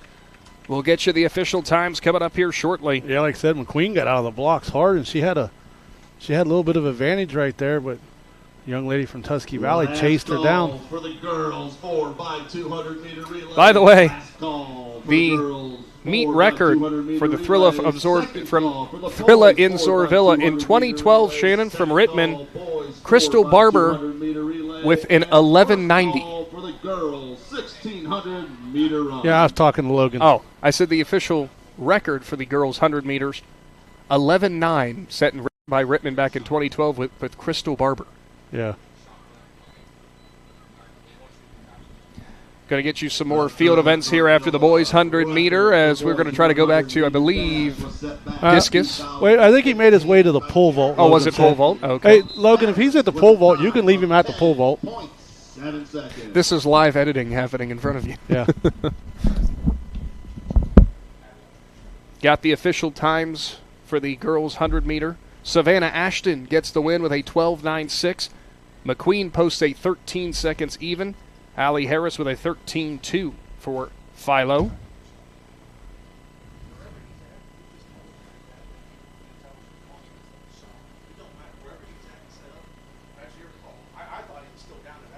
Boys 100-meter hurdles. First heat, Matthew Chaplin of Rittman, Ethan Larison of Coshocton, Tyler Waltz of Tusky Valley, Easton Hostetler of Garraway, Ben Ross, Newcomerstown, and Thomas Brown of United. And way out in front is Waltz of Tusky Valley, who's going to capture the win in heat number 1. Close finish for second place. I believe it was Larison of Coshocton. It was Waltz who came in with the high seat of a 12.06 for that first heat. There are 4 heats for this boys 100 meters. Second heat, Micah McVeigh of Strasburg, Nick Norman of Meadowbrook, Jamarcus Berger of Meadowbrook, Lamar Taylor of Coventry, Jonah Jackson of Coventry, and Jacob Savage of Philo. Newcomerstown in 4th place, Peyton Brothers, Tusky Valley. Welcome back. Yeah, I was over there talking with our producer.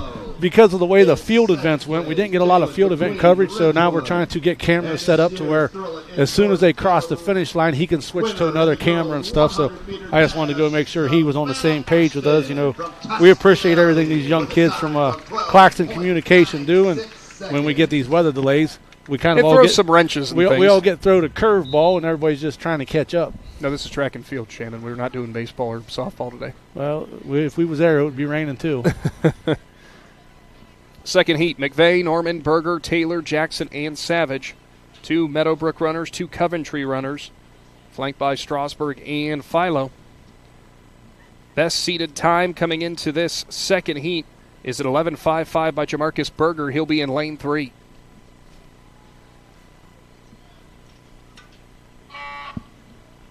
Underway and shooting out of the blocks fast as Lamar Taylor. Taylor out in front for Coventry. Coming to the line, and it looks like it will be Taylor, and out of nowhere, Jonah Jackson came up right behind him too from Coventry. Good showing for both of them. Yeah, it was he got out hard for the young man from Coventry, and everybody else was playing catch up, and he was able to keep the gap there. So that was a nice run by him. Heat number 3, Nico Janal of United, Dom Singer of Newcomerstown, Grady Kinsey for Indian Valley, Matt Humphrey of Ridgewood, Cody Tuning for Strasburg, and Briar Ford of Ridgewood. A lot of speedsters names we recognize from football. It appears as though I don't think we're going to have all of those runners line up because we only see a couple of them in the blocks right now. I believe the only ones I see out there are Janal of United, Kinsey of Indian Valley, Tuning of Strasburg, and Ford of Ridgewood. So it looks like lanes 2 and 4 will be a scratch. Top seed is Kinsey with an 11.34 for the Braves.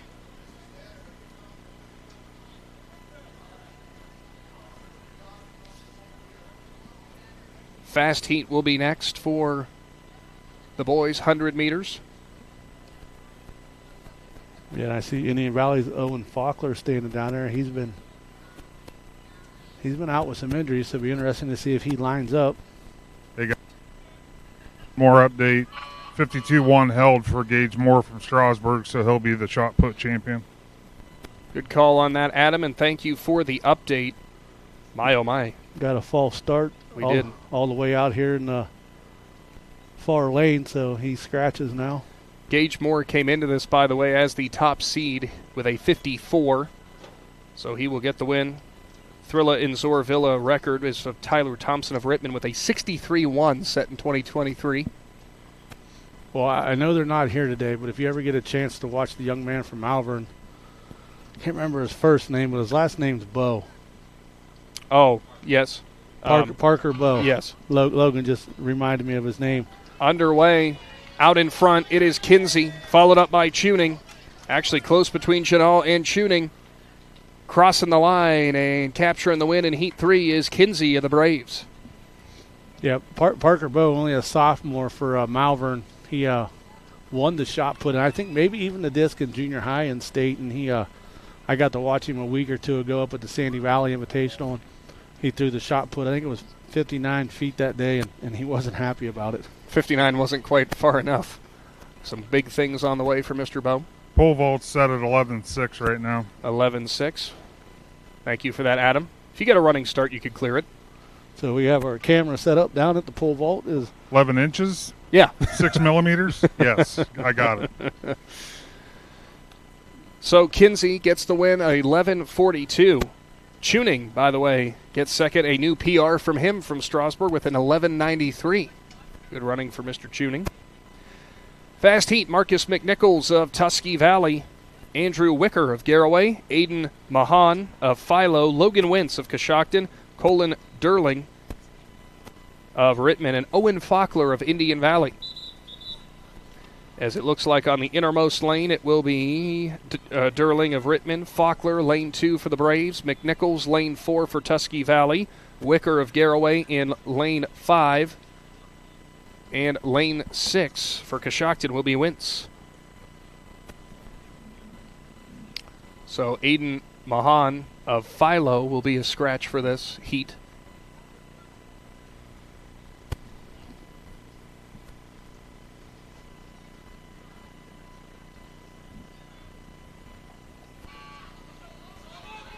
Underway and out of the gate and blasting out to the lead. Looks like it is Wentz of Coshocton, but now McNichols is closing the gap, and he's got the lead at the line. It looks like McNichols will capture the win for Tusky Valley.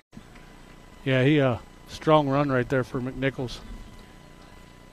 Meet record from set back in 2015 was Jeremy Mahaffey of Fairless at a 10.7. I don't think we pushed it with that one, but we will see who the winner was. Certainly looked like it was McNichols. Did you see the pole vault bar set up out there? See another attempt upcoming. Have to tell you who it is, maybe as they go through on the pass. Third and final call for the boys 4x2. And taking the bar down, could not see who that was. I believe it's for Philo. Girls 1600 meter run. Second call, girls 1600 meter run. And first call for the boys 1600 meter run. Awaiting the results there of that fast heat for the boys 100. Up next will be the girls 4x200. And we do have the results there of heat number 4. Capturing the win, it was McNichols with an 11-2-3. Logan wins an 11-4-3 for Coshocton. Durling with an 11-5-5 of Rittman. Owen Faulkner an 11-5-7 for Indian Valley. And Andrew Wicker gets the 11-7-4.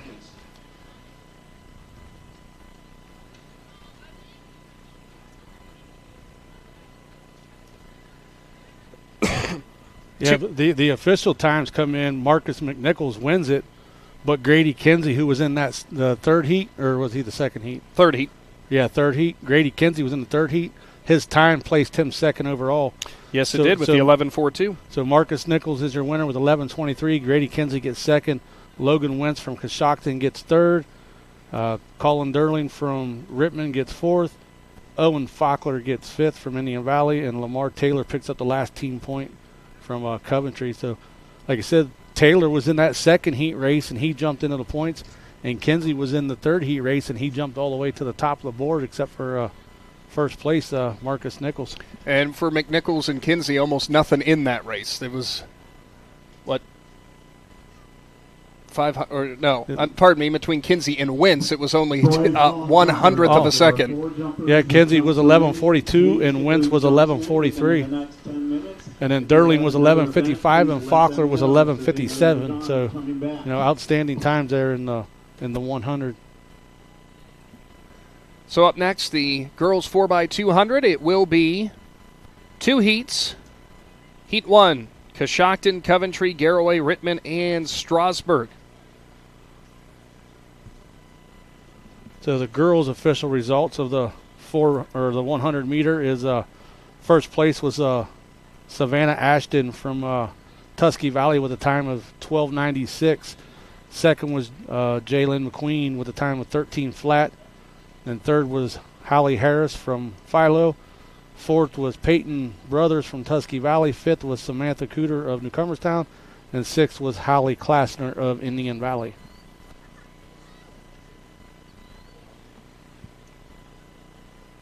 And team scores after the 100-meter dashes. For the girls, Tusky Valley leads with 26 points. Ridgewood has 12 points. Third is United with 11 points. Rittman fourth with 10 points. And rounding out the top 5 for the girls is Meadowbrook with 8 points. For the boys, Indian Valley 22 points. Tusky Valley 18 points in second. Rittman in third with 14 points. Philo in fourth with 12 points. And Coshocton rounds out the top 5 with 10 points. Top-seeded team for this girls 4x200. It appears to be the team of Ridgewood with a 149 flat. Meet record, Dover in 2010 in the Thrilla in Zoarvilla, a 148-2. His first heat, Coshocton, Coventry, Garraway, Rittman, and Strasburg.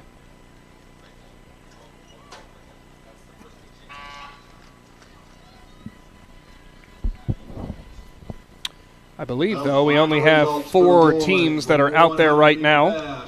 In 6th place, Lamar Taylor from Coventry. In 5th place, Owen Faulkner from Indian Valley.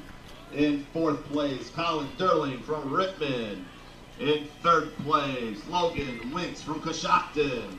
In 2nd place, Grady Kinsey from Indian Valley. And this year's Thrilla in Zoarvilla champion. First handoff goes well for your 3 front runners. Coming out of turn number 4 onto the front stretch, Garraway has captured the lead. Rittman close behind, and now closing the gap is Strasburg.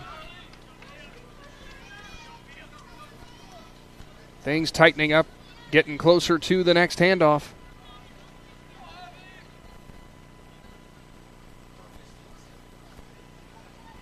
Bit of a bobble there for Garraway, and it's going to cost him. Yeah, with these relays, everything's got to be perfect. But that third leg regains their composure. Well, out of nowhere. she's got the speed to make up for the bobble. Garraway, Rittman, Strasburg, Coshocton. Heading into the final stretch here. Girls 4x200. And well out in front will be the Pirates coming up to the front stretch.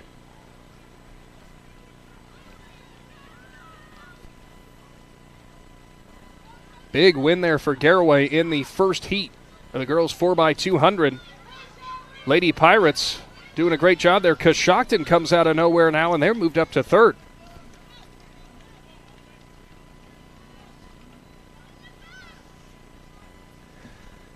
As we wrap up that heat, next heat upcoming, Newcomerstown, Ridgewood, Tusky Valley, Philo, Indian Valley, and Meadowbrook. Hey, let me set the scene for what just happened.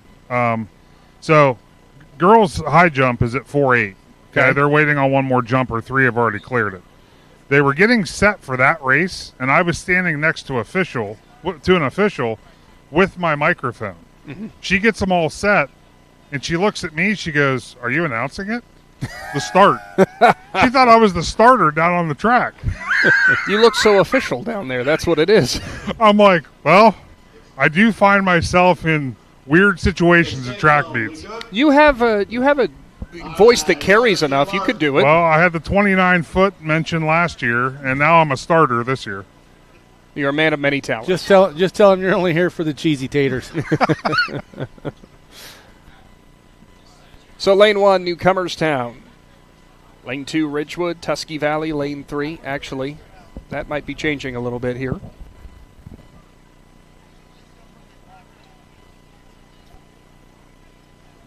Not sure which one. Ridgewood will be in lane 2. I do not see a Newcomerstown runner out there, Shannon. Yeah, is that her or that no, that's Ridgewood. No, all the way out on the lane. That would be Meadowbrook in lane 6. So maybe Newcomerstown scratched. Might appear so. So it will be lane 2 of Ridgewood, lane 3 Tusky Valley, lane 4 Philo, lane 5 Indian Valley, lane 6 Meadowbrook. A lot of these teams have multiple different substitutes that can come in, so I'm always hesitant sometimes to read the team name. Yeah, I usually try to wait till the finish.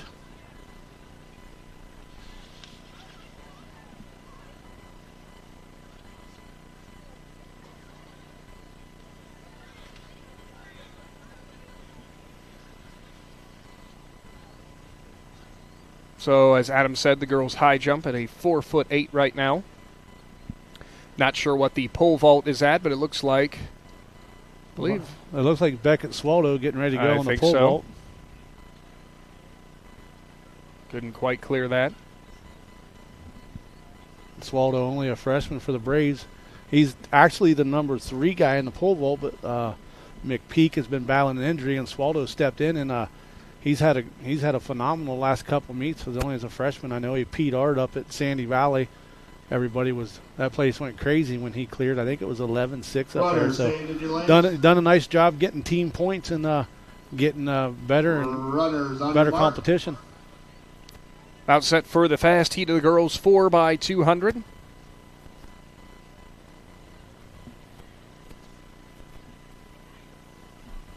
And that team points race, Shannon, like you were mentioning, again, it's all about, you want to get the team points for placing higher, but, the higher you place, odds are better chance of beating your PR. Yeah, and that's the thing, like I said, every event it's against yourself, especially when it comes to an event like pole vault. As they come down the backstretch, when things even out more, we'll give you a bit more of an update, but so far, kind of even across the board, it would appear, but we'll see as they come around turn 3 and 4 how things stack up.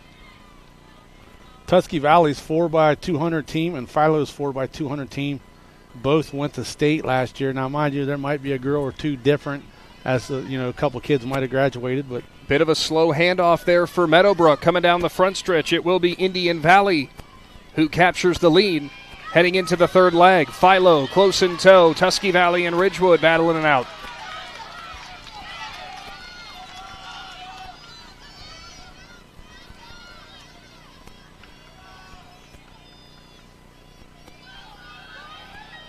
Looks like mostly clean handoffs, and Philo's going to capture the lead.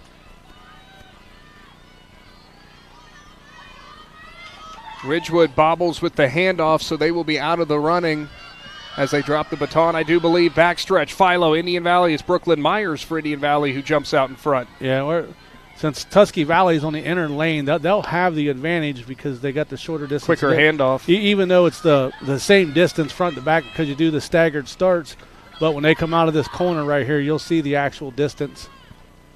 Out of turn 4, final leg, Tusky Valley, Indian Valley down the front stretch. It is a tight battle. Looks like the Trojans might have the lead. Klassner, though, kicking it into gear. Klassner, a freshman, she looks like she's still got the advantage. Borkwin looking to finish strong for Tusky Valley, but Klassner is going to capture the win. Good run for both the Valleys. Yeah. They, like I said, it had the veteran in Borkwin and the youngster in Klassner, and they pushed each other to the max right there. Pole vault set at 12 feet. Not 24, right? Not 29 yet. They're getting there. So Swaldo just knocked it down at 12, so I know that was at least twice he's knocked it down. He gets 3 failed attempts. The meet record, as we mentioned, was Dover with a 148.2. We'll see if anybody pushed that. That record was set back in 2010. Boys 4x200 upcoming. Your top seed heading into this is the team of Tusky Valley with a 131.8. They will be running in the second heat. Thrilla and Zoarville record for the boys 4x200 meter relay was set back in 2010 by the team from Ridgewood. Aaron Stump didn't hear me, apparently. He just wanted to make sure you said it right. I keep wanting to sit my iPad on this, but it's tapered, and I got a feeling it's going to land on somebody's head. Well, it'd probably clear. To be fair, there's nobody directly in front of you because it's stairs. Communicate with Long Jump if you're taking your last jump or at another event. It's closing in 5 minutes.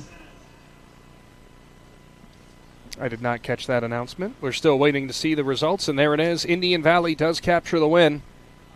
A 148.74 for the girls 4x200. Tusky Valley very close behind in second, a 148.96. Philo in third with a 150.12. Meadowbrook gets a 152.67. Garraway a 156.08. Rittman will get the final team point with a 2 minutes .7. Runners, stay in your lane. So the girls' record, like you said, was 148.20 set by Dover, and Indian Valley goes 148.7. About a half second off. Boys 4x200, that record. Hey guys. Yes, sir. Look what I found. Oh, looky there. So has anybody, I'm with Ridgewood coach John Slusser, has anybody ran as fast as you yet at any of these tournaments you've seen? No, not really. I didn't. Hey, Adam, ask him if all of his runners are holding their water. Able to overcome a lot of things because I don't have very good athletes, but my superior coaching gets them going. I figured as much. Well, good luck to you tonight, Coach. Thanks, Coach. Just so you know, Talon's not running. So if we do lose tonight, it's not my fault. Well, it wouldn't have been anyways. No, that's right. Okay, just so you know. I wanted to make that clear so I was off the hook. Only Coach John Slusser. Yeah. Thanks to Coach for his time. As we are underway in the first heat, the boys 4x200. It's amazing who you find down there, Adam.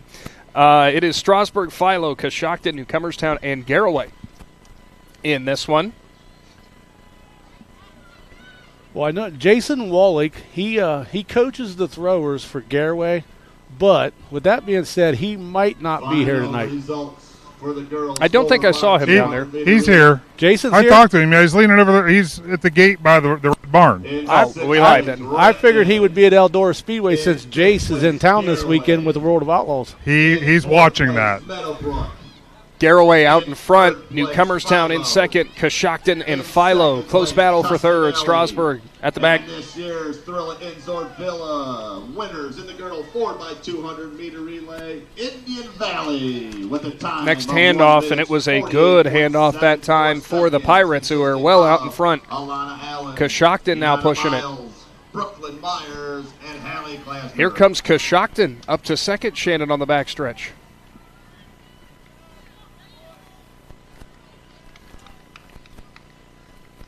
Yeah, got a couple kids right there making some serious gain on that backstretch. Got to get a clean handoff and see if where everybody stands coming out of this corner. Coshocton out in front on that last handoff. Lane 3 out in front. Looks like it's Caleb Grimmett. Newcomerstown trying to make a push to get up there to second. Coshocton looks like they're going to capture the win. Garraway's going to hold on to second. Newcomerstown will slot in at third.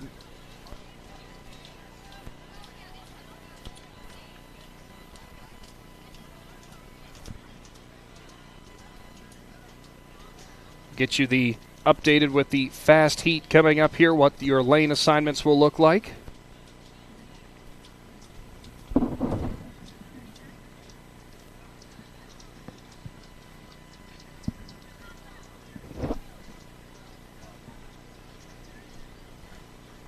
Well, the pole vault's kind of taking a break because Klasner is getting ready to come in, so he gets some warm-ups.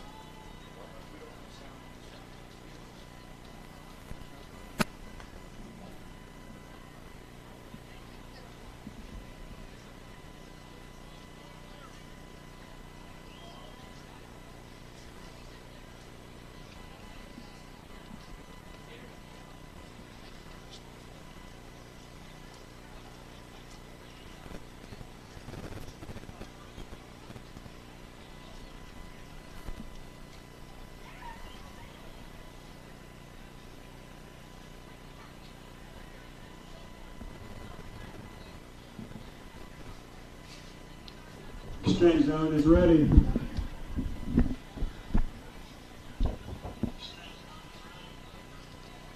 So up next, we'll have in Heat 2, apologies for your silence, they're just working on something in the background, Meadowbrook, Ridgewood, Coventry, Indian Valley, Tusky Valley, and Rittman. Normally we say it's live radio, folks, but it's live stream, folks. Close enough, right? Yeah, and sometimes if you don't hear me talk, it's usually a good thing. You still got your picture. That's what you're here for. Inner lane of Meadowbrook, the team of Carter Watson, Nick Norman, Aiden Farrell, and Caleb Hall. Ridgewood, you heard from Coach John Slusser down there. Talon Carnes would not be running for them. He's normally on this 4x200 team. Lane 3, Coventry, Indian Valley's lane 4. We'll see which ones. They have a whole bunch of subs listed on this 4x200 team. Tusky Valley, the team of Marcus McNichols, Eli Miller, Abe McElwee, and Tyler Waltz. Rittman's team consists of Logan Chaplin, Colin Durling, Trey Ramsier, and Rocco Taylor. Underway.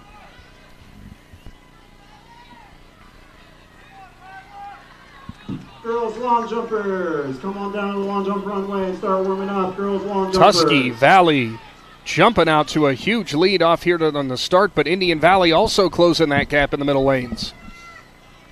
As you can hear over the PA announcement, if anybody at home is involved in a long jump here, you might want to report now. Carson Hostetler running the second leg for the Braves, but he is getting pushed on the inside by Eli Miller. Look at this dead sprint down the front stretch.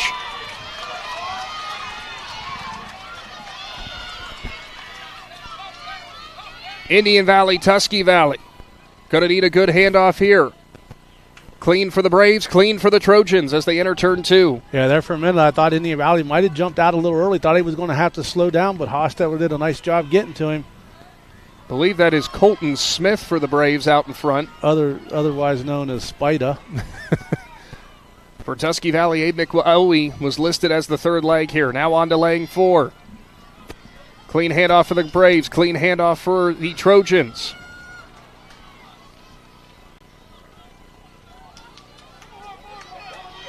Cody Hickenbotham for Indian Valley out in front. Marcus McNichols closing the gap a bit, but is he going to have enough?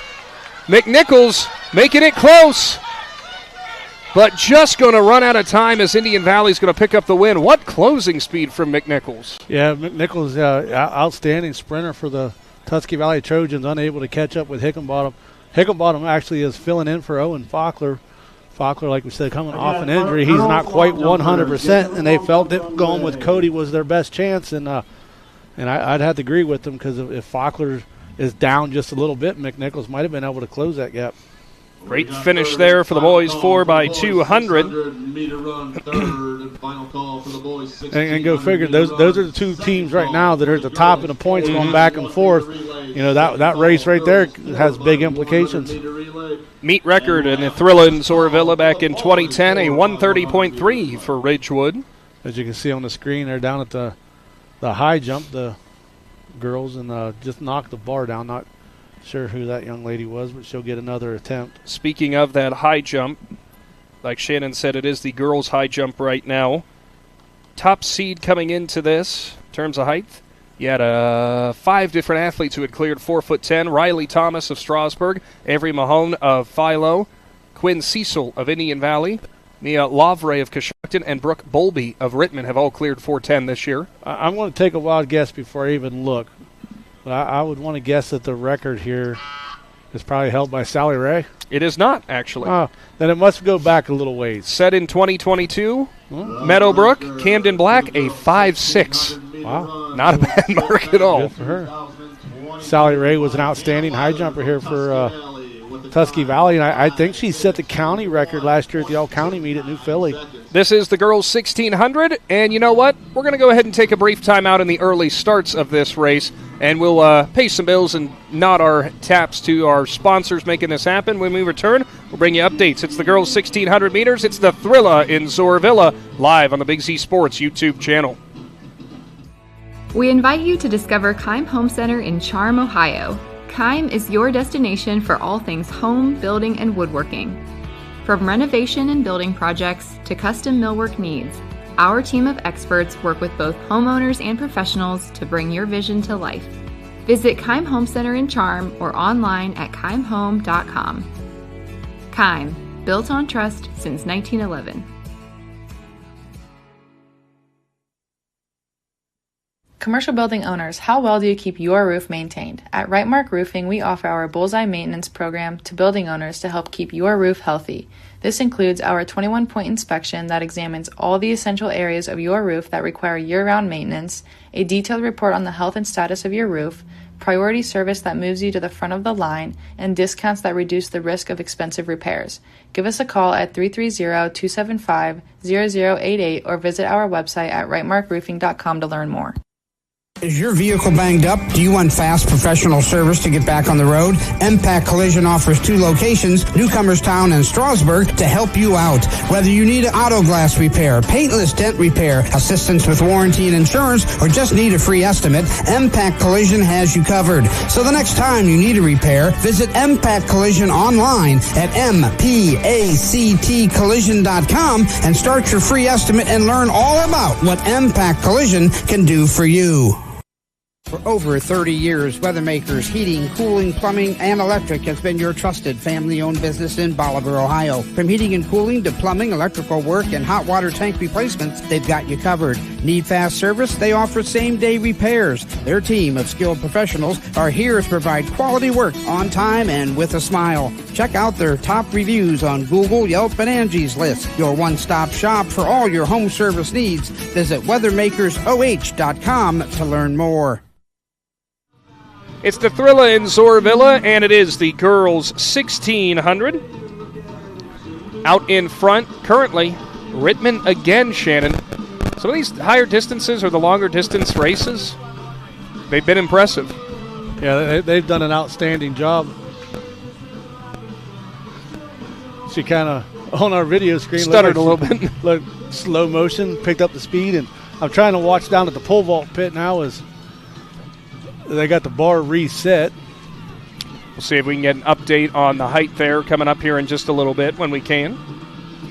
So Rittman out in front. It is not a commanding lead as they are rounding out lap 3. This is going to be your bell lap coming around here. So it looks like Rittman, Tusky Valley, Meadowbrook, then I believe Strasburg is your front runner. Your front runners here. Get you those entry names. Out in front, I believe that is Annabelle Snyder, who is out in front for Rittman. For Tusky Valley, I believe it's Trista Leisure. Then for Meadowbrook, Kara Singleton. For Strasburg, Kylie McKenzie. Those are your 4 that are kind of separating themselves out in front as we are in the bell lap now.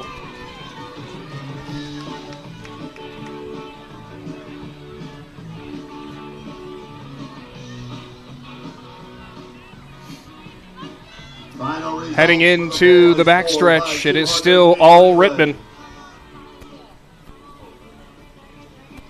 In 6th place, Rittman. In 5th place, Meadowbrook. In 4th place, Coventry. By the way, Shannon, Tusky Valley set a new meet record for the boys 4x200 in their 2nd place finish. So Indian Valley sets the actual new record with a 1:29.9, topping the previous record by about 4/10. Wow. Like I said, I mean, it was an outstanding race, so nice job by both of those programs. Yeah, they announced Faulkner, but it was actually Cody Higginbottom. So Rittman looks like they're going to pick up the win here in the girls 1600. Strong finish for Meadowbrook, though, as it looks like they're going to get 2nd place. Strasburg's Kylie McKenzie pushes into 3rd as well. So getting that win was Annabelle Snyder. 2nd place for Meadowbrook, Kara Singleton. 3rd place, Kylie McKenzie. And in 4th, Trista Leisure of Tusky Valley. Good race for those ladies. It was a Tusky Valley runner back in 2022, and Hannah Weiler, who has the record here at a 5:01.29. Yeah, we'll switch over to the pole vault now and see what's going on down here. The pole vault, it's at 13 feet.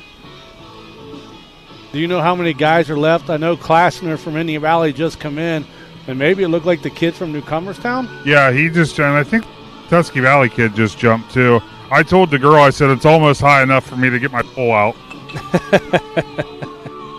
So it looks like the only ones that are still participating, Josiah Klasner of Indian Valley, Ezra Norman of Newcomerstown.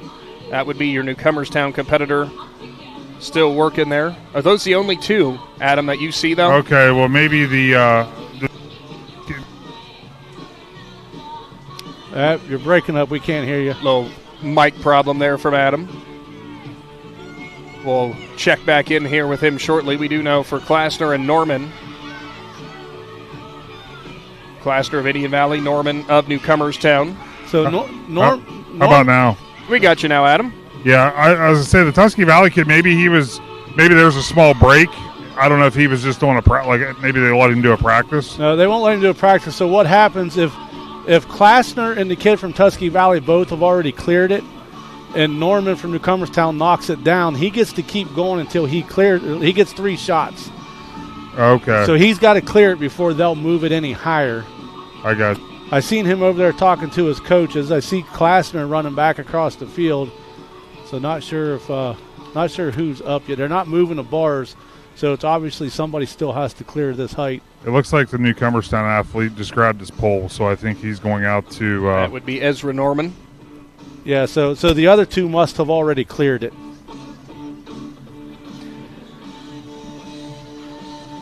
Still awaiting the updates for the girls' shot put and discus as we're waiting for those distances to get posted. Boys are, I believe, working right now. They have swapped. The girls are over at the shot put now, and the boys are at the disc. Call for the girls 4x100-meter relay. Second call for the boys 4x100. Boys 1600 is upcoming. Young man from Newcomerstown going out again for the pole vault. Ezra Norman will clip the bar. Your top seed in this boys 1600, who's got the best time by about 17 seconds in terms of seeding, is Luke Snyder of Rittman. Second best seed is Brian Valerio of Rittman as well. So a tough task for anybody else in this race to try to push those Rittman runners. 21 seconds. So it looks like they might be moving the bars, the pole up. So the young man from Newcomerstown is out of the pole vault. So we'll see. Let me stroll back up. Adam will get our update with that.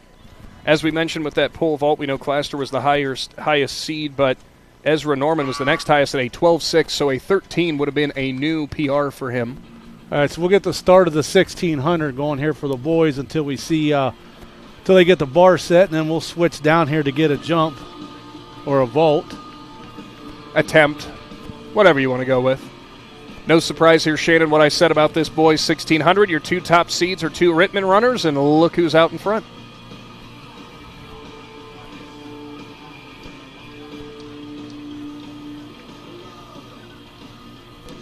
Looks like the rest of the running, Carter Travis of Garraway, then Nolan Pataka of Indian Valley. Hey, guys. Yeah, Adam? 13.6 now is what they'll be jumping. 13.6 is the boys' pole vault as Josiah Klasner will get ready to go. Luke Snyder out in front for Rittman. Ryan Valerio right behind him. Carter Travis of Garraway bringing up third.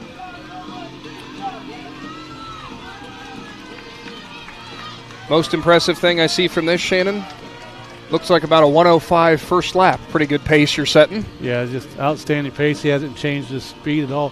Klasner was out on the runway with his pole, and he got looking at his pole and didn't like it, took it over and leaned it against the thing.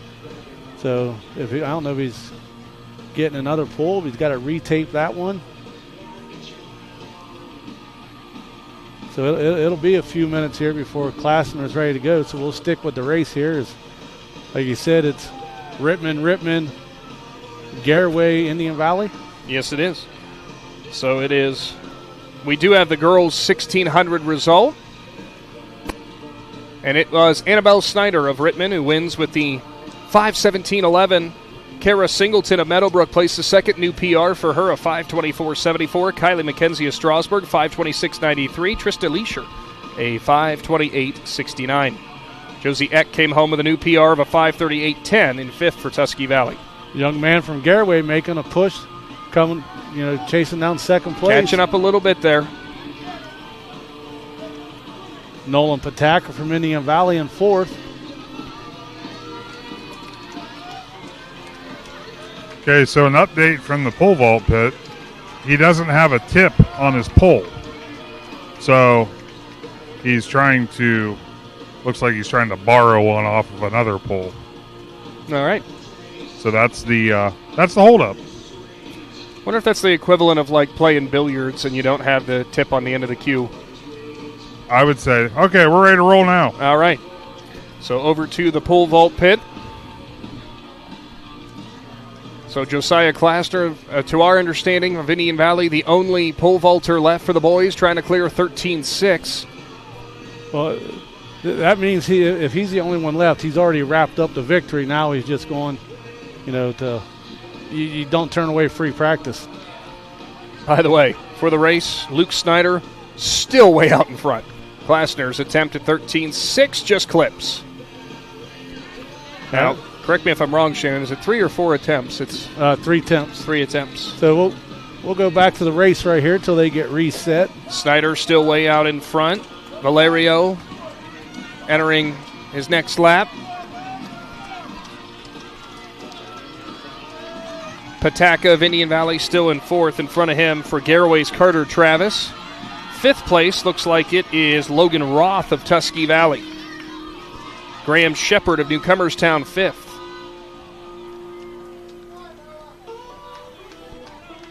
You know what I love about track and field is I don't see Josiah's normal coach Buzz Bell down there.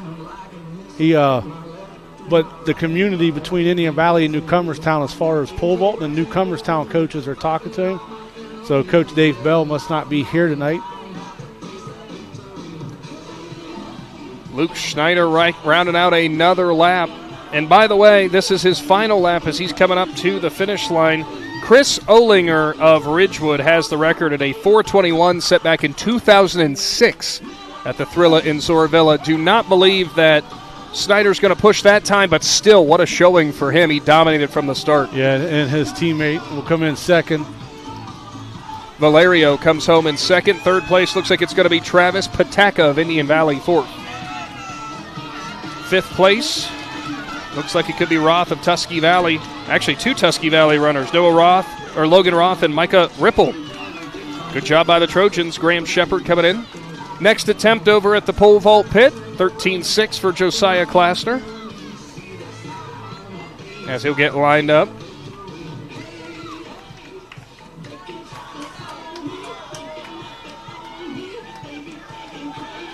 Klassner bounces off the bar again. Looked like he got it with his knee. He was well above it, and looks like he just caught it with his knee. So they got a video down there. He'll watch it and see what he's got to do. And like you said, it's cool to watch the new Cumberstown coaches working with him. So we'll get your official times in the boys 1600 once it is completely wrapped up. Upcoming girls 4x100 relays. Another one of those fast events. Yeah, that's one of those events, man. Events where it's like it's close. It is organized chaos. You can see over at the high jump, still setting some marks. The boys now. Tusky Valley will clear. Not sure who that was for the Trojans. For the boys' high jump, the high seed for that was Logan Zimmer of Ridgewood with a 6'4". I think that was Hunter Domer of Tusky Valley. Meet record set last year by Indian Valley's Tyson Pryor at the Thrilla at Zoarvilla of a 6'7". Pryor cleared. Next attempt over there. Couldn't tell what school that was from, but the bar goes down. You were mentioning about the track community, Shannon, and everybody giving tips and everybody offering help and all that kind of stuff. I also love of the question going around. Nobody asked, did you win? Nobody asked, did you place second? They all asked, did you PR? And that's the only thing everyone worries about. You know, and over the few years, you know, when I was on the sidelines with the Indian Valley football as a stringer, I got to know a lot of those kids and stuff, and they'll tell you their first love might be football, but they love track season, because when it's track season, to them it's just a big party with their friends in other schools. They come here, get to meet new friends, get to hang out with new people, and just and a lot of the bigger names in the school tell the young kids, like, listen, come and do track. We need long jumpers. We need shot putters. We need, come have fun. 13.6. Last attempt here for Klassner. And he'll clear it. So Claxon clears 13.6, and now he'll move up. By the way, we do have a final for the girls' high jump. It is Mia Lavre of Coshocton who gets first place, gets the 10 points. Quinn Cecil of Indian Valley with a 4.8 gets second for 8 points. Riley Thomas also of a 4.8 of Strasburg. She'll get 6 points. Avery Mahone, 4 points for fourth from Philo. Brooke Bowlby places fifth with 2 points and a 4.6. Catherine Kelly gets the final team point of Ridgewood, also with a 4.6. And we do also have a final here in the boys' long jump, which is completed. Lamar Taylor of Coventry, the junior, a 21.8. Will take home 10 points. Logan Wentz, a new PR for him for Coshocton with a 21.3. We'll get you the rest of that breakdown after we get through this 4x100. Looks like Strasburg jumping out to the lead here. Garraway, though, good handoff on that exchange into the second leg. They're going to capture the lead. Rittman not far behind as they're closing the gap, entering turn 3 in the third leg. Rittman's got the inside lane. Garraway still out in front. To the front stretch and in the final handoff. It's the Pirates out front. Here comes Rittman. Garraway still out in front. Look at the closing speed for Strasburg. Coming to the line, Pirates still in the lead. Looks like the Tigers will pick up second, and the Indians of Rittman place third. What a run there, Shannon. And the girls 4x100. first heat. Yeah, it's outstanding run, but I kind of didn't get to watch it because I had a parent sending me results from my daughter throwing over the shot put, so it's kind of doing the parent thing. That's all right. Riley Thomas from Strasburg, great closing speed, but was not quite enough. Riley Thomas from Strasburg. So to continue for the boys' long jump in those results, as we already mentioned, it was Lamar Taylor of Coventry places first with 10 points. Logan Wentz, 8 points. Jamarcus Berger, third, 6 points. Parker Edwards, fourth, 4 points. Bentley Sador, Meadowbrook, 2 points. And Merritt Bandy of Tusky Valley gets the final team point. Top mark of Lamar Taylor of a 21-8. Back to the pole vault as I'd assume they moved up to 14 feet. I'm assuming they're at 14 feet. Probably going every 6 inches till they get to his PR. What I was saying was Logan Wentz, that new PR of 21-3, getting second place in the 8 points. That was his first attempt that he got the 21-3. Starting off hot. Second leg, or second heat, I should say, the girls 4x100. Exchange zone 1 ready. Exchange zone 2 ready.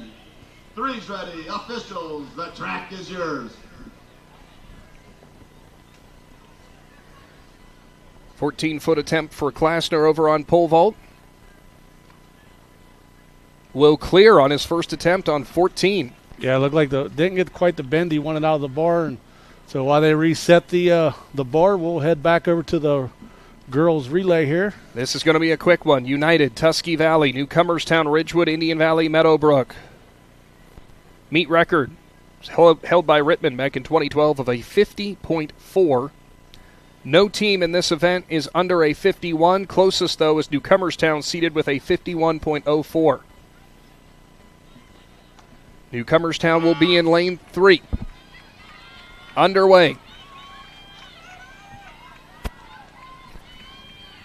Ridgewood's going to be coming out strong. Ridgewood in the middle lanes. First on the handoff, and they're going to capture the lead down the backstretch. Now remember, the Ridgewood 4x200 had that stumble and did not finish the 4x200. You know that they're going to want to make up for it here in this 4x100. Third and final call for and look at Tusky Valley in lane 2 jumping out to the lead. For the boys 400-meter dash. Second call for the boys 400-meter dash. It is Tusky Valley out in front, Ridgewood, and there's a bobble on the handoff for the Trojans. For Newcomerstown, it is Ridgewood coming down the stretch.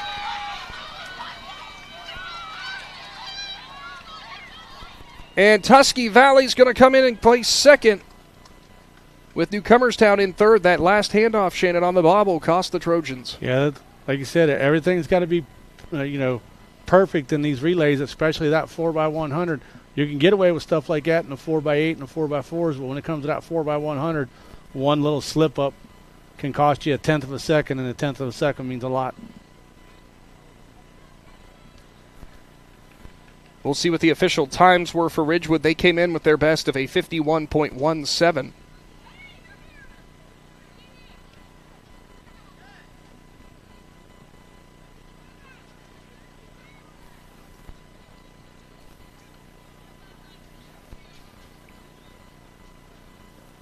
Still waiting some other results to come in here from our field events, still ongoing.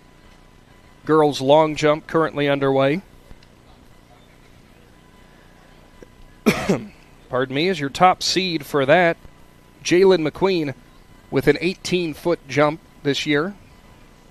That would be good enough for a new record for the Thrilla at Zoarvilla, but we'll see if Jalen's able to replicate that. We've already seen her run a couple events today. Yeah. Actually, she just ran that last event. The kids that run those sprinting events, sometimes their races are so close together, it's like you have a hard time recovering, but you got to do what you got to do. I've seen kids run the hurdles before and have to run back up and run the 100-meter dash. This will be the boys 4x100. There are 2 heats of this. Rittman, Strasburg. Take that back. Rittman, Tusky Valley. Looks like Coshocton and Garraway. I know, I was right the first time. It is Strasburg, my mistake. It was a Tusky Valley athlete who was standing on the blocks for the Strasburg runner. Looks like Garraway out in front. Here comes Strasburg on the inside, though. Tight battle, and Rittman coming up from behind as well. Next handoff out in front. Looks like it's the Tigers. Final handoff in the front stretch. Going to need to be perfect. Strasburg gets it cleanly. So does Rittman. Coshocton coming from behind. And Coshocton looking to grab the lead right before the finish line. And it looks like the Redskins will pick up the victory, as I think that was Logan wins. The final results for the girls' 1,600-meter run in 6th place. Maribel Thornberry from Meadowbrook. Swing back down here to the pole vault while the next heat race gets lined up as they got the bar reset for Claxon. I'm going to guess they've went to 14.6, but I'm not 100% sure on that. Claxon did clear 14, so 14.6, and he won't clear it. Thrilla in Zoarvilla champion in the girls' 1,600-meter run, Annabelle Schneider from Rittman with a time of 5 minutes, 17.11 seconds. You know, and the thing with Claxon is, like, he's the only one left, so after he makes the run, then he's got to go down and get reset, so there's not like he gets a long break. I mean, not sure if there's a time limit on that. That's something I'd have to ask one of the coaches. But in the girls' 4x100, the official times are in for Ridgewood. It was a 50.89. Great run by the Lady Generals there. Tusky Valley in second with a 51.47. Newcomerstown a 51.74. United posts a 51.98. Indian Valley gets 2 points with a 52.12. And Meadowbrook, final team point with a 52.89. Pole vault's going up to 15 feet. Ready. Exchange zone 3 is 15 ready. feet. The track is yours. Thank you for that, Adam. I'm sure you're appreciative that the rain has stayed away, because it doesn't look like you're quite outfitted for the rain gear. Yeah, no, I'm far from prepared for. That's one thing I don't have, because rain gear. I either just deal with it or just try to find myself a cover of some type. I thought you were going to say a friend with an umbrella. Yes. Boys 4x100. Next run here, it will be second heat. Believe it's Indian Valley, Tusky Valley, Ridgewood, Meadowbrook, and Philo. For the boys' 1,600-meter run in 6th place, Micah Ripple from Tusky Valley. In 5th place, Logan Roth from Pretty Tusky clean Valley. handoffs there all across the board. Owen Pataka from Indian Valley. In 3rd place, Carter Travis from Garraway. In 2nd place, Brian Valerio from Rittman. And this year's Thrilla in Zoarvilla champion in the boys' 1,600-meter run, Luke Schneider from Rittman with a time of 4. Coming around down the front stretch, looks like Tusky Valley is out in the lead. It is McNichols who's looking to close it away. Meadowbrook challenging on the inside. Here comes Ridgewood. And it will be McNichols of Tusky Valley who picks up the victory. Ridgewood on the inside, anchored there at the end by Briar Ford. Close finish, but once again, Shannon, we've said this before, McNichols is one heck of a closer. Yeah, I mean, that's what you need in some of these relays. You need closers, and he's done an outstanding job. In 2nd place, Tusky Valley. And this year's Thrilla in Zoarvilla champion for the girls' 4x100-meter relay, Ridgewood, with a time of 50.89 seconds, consisting of Jalen McQueen. I'm going to have to give Stumpy a hard time below us because I feel like we're reading these results right before he reads them. I think he's copying us, Shannon. So up next will be the girls' 400 meter. Announcer 2 starts for the starting commands for the 400. There will be 4 heats in this. Looks like the meet record was set in 2011 by a Dover runner, and Krista Diagidio, a 59.2 for her.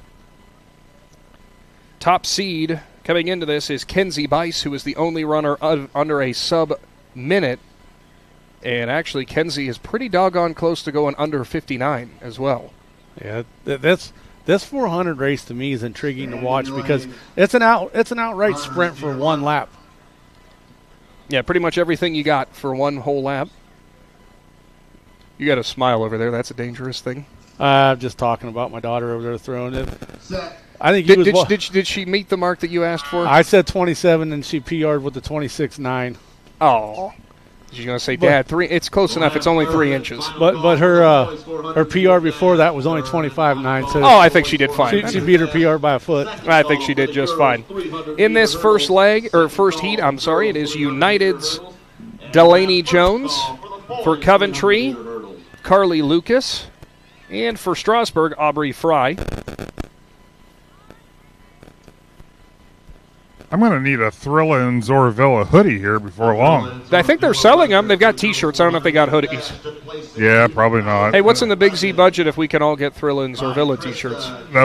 We should. I don't got cash, so. I thought maybe they'd be in the press box for us. Oh, no. We'll have to get West. We'll ask them about that. So completing this first heat out in front, it is Delaney Jones of United. Looks like she is going to win this first heat going away. Good run for Delaney. Her best time coming in here was a 1:14.48. See if she can push that time.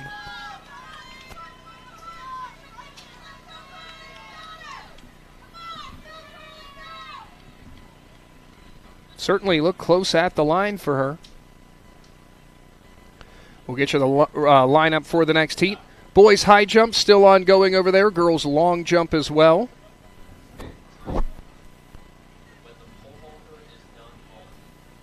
Get you some updated heights when we can.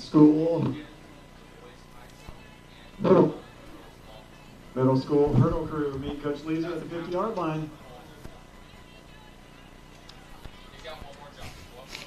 Shannon, you and I both keep looking at each other because it's an old school press box. It moves a little bit when people are coming up and down the stairs.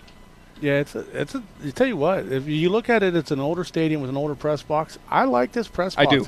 It's a nice view. I love how they got the garage door that you just roll up. Simple. Yep. So,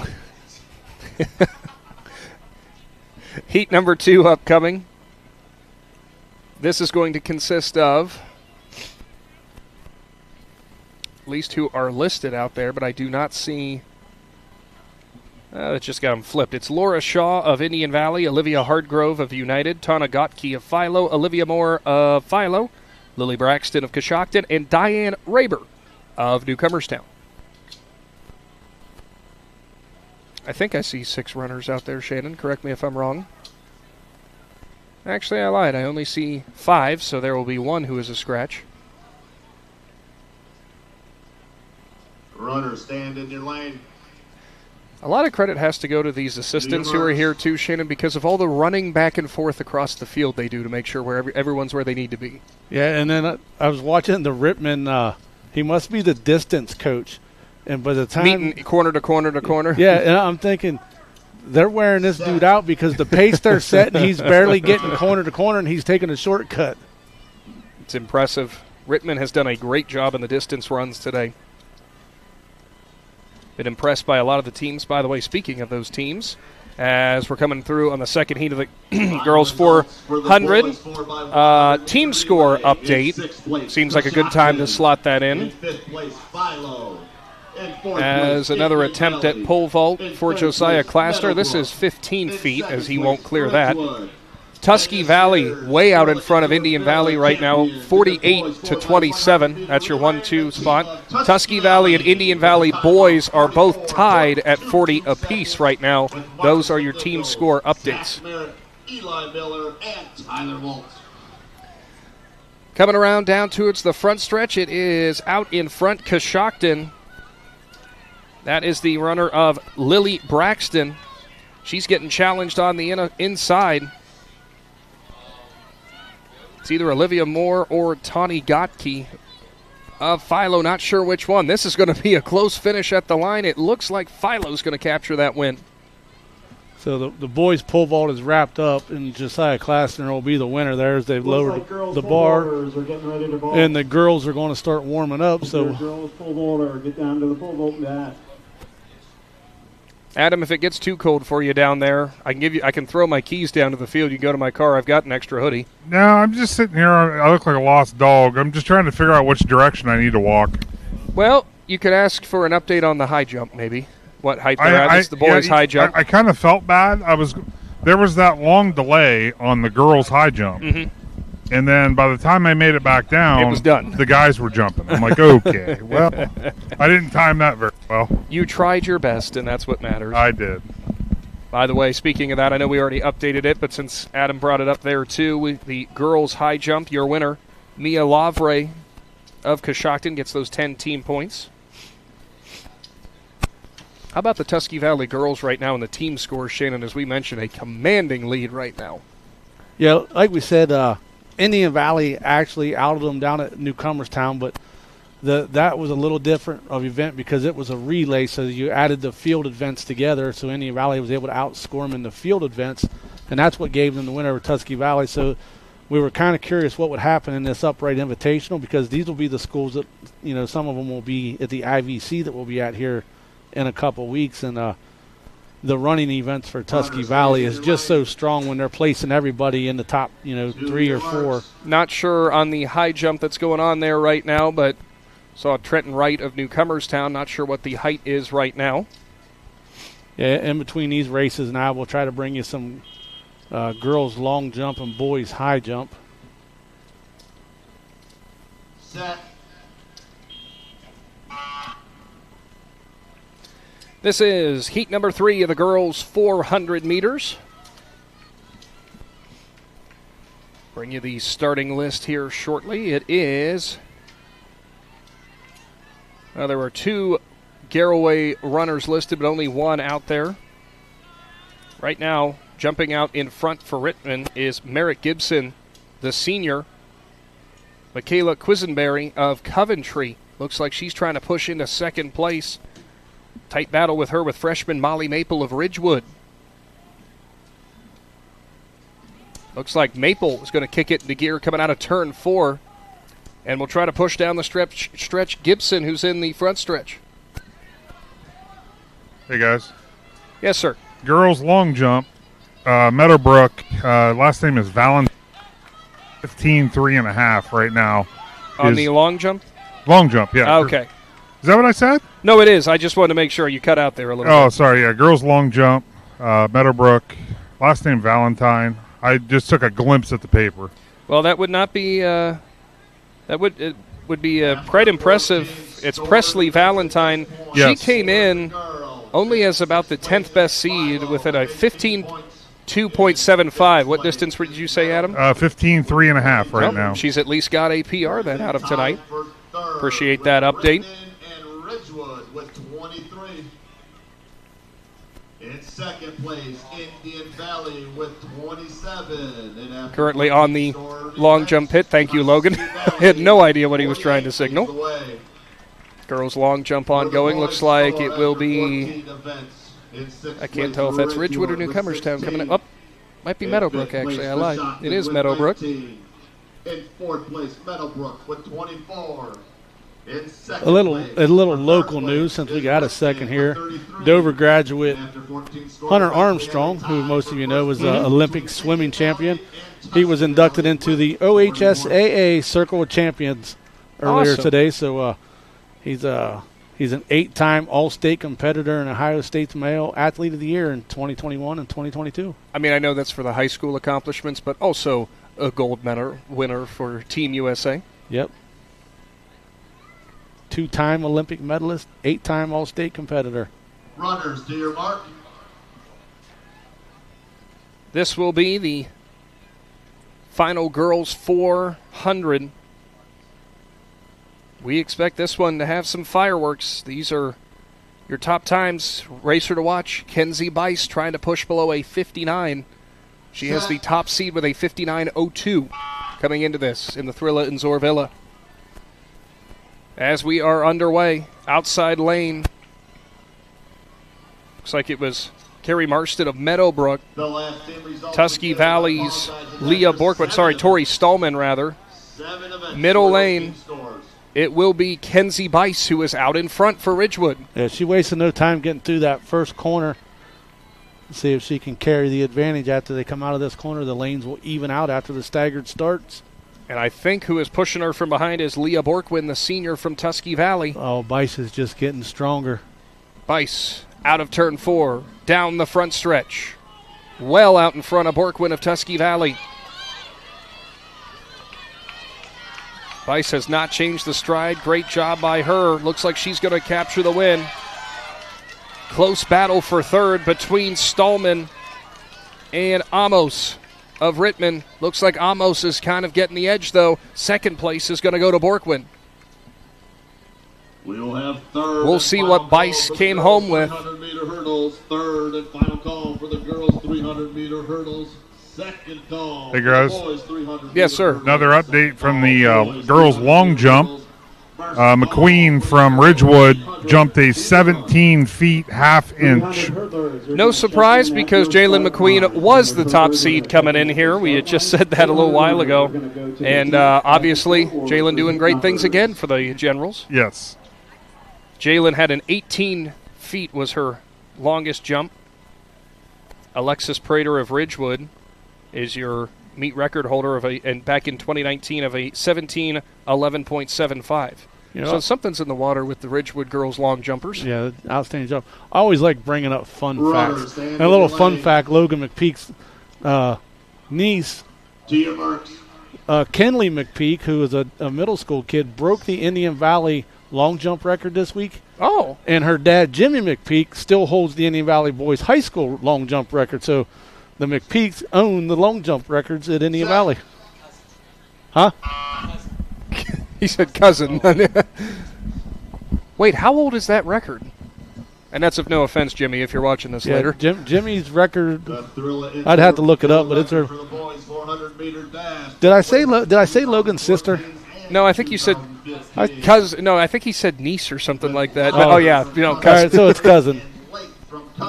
There's a lot of McPeeks out there. I get them confused. I know his dad, Dave McPeek, is sitting right down here. So if he gives me any trouble, I'm just going to tell his dad.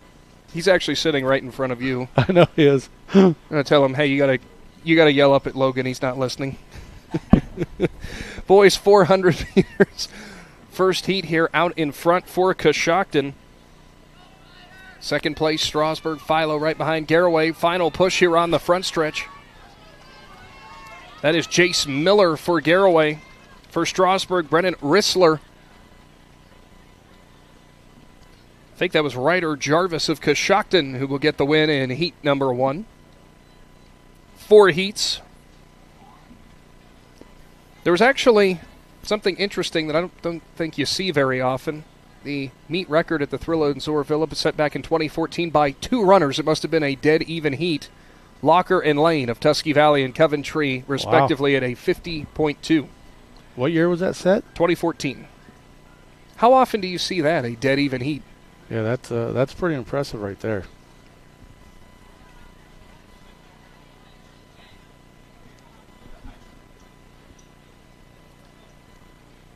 Boys high jump still ongoing. Looks like Roberto Matana of Indian Valley set to go. So if you wonder how long it's been since Jimmy McPeek set that long jump record, there's a 19 in front of the number. Okay. I wasn't trying to make fun. I just knew it had to be said a while ago. But it was 1999, so. Well, it's almost the turn of the century. So he partied in 2000.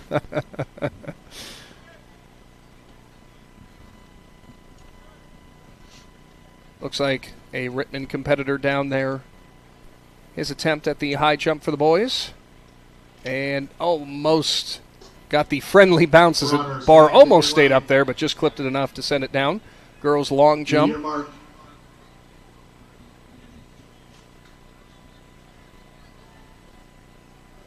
Next competitor for Coventry. We'll get you those updated marks as you can see Adam Soweski on your screen, making sure he's hearing some of those distances. This is heat number 2 of the boys 400. Brody Mead for Indian Valley on the outermost lane. Caleb Belender of Rittman in lane 5 on his inside. Lane nearest to us from United, Colin Wells. Looks like he's in 3rd. Mead, a first-year track runner for Indian Valley, decided to run track this year just to get out and have some fun. Now what's interesting is in this heat, Mead had the slowest time in this heat coming in, but is pretty far out in front, but he is now going to get pushed on the innermost lane as it is Wells from United who's closing the gap. Mead, though, kicking it into another gear. Yeah, Mead's gonna win this heat race. Mead will get the win. Now, he was seated at a 1 minute .15, and I dare say he probably bested that by quite a bit. Yeah, he's actually also been filling in a 4x4 relay for Landon McPeek.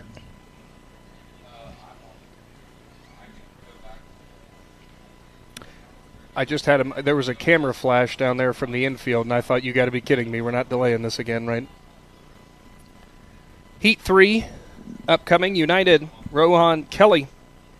Lane 1, William Smalley of Meadowbrook, although he is not out there in Lane 2, unless he will be arriving here a little bit later. Lane 3, Justice Stevens of Coventry. Lane 4, Gavin Michaels of Meadowbrook. And Lane 5, Christian Hortzman of Ridgewood. Alex Fernandez of Tusky Valley, Lane 6.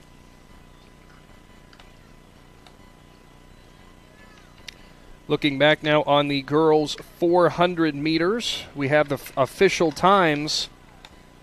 Kenzie Bice does not break the Thrilla in Zoarvilla record, but she does set a great time of 1 minute .04, capturing those 10 team points. Leah Borkwin, second for Tusky Valley, 8 points for her.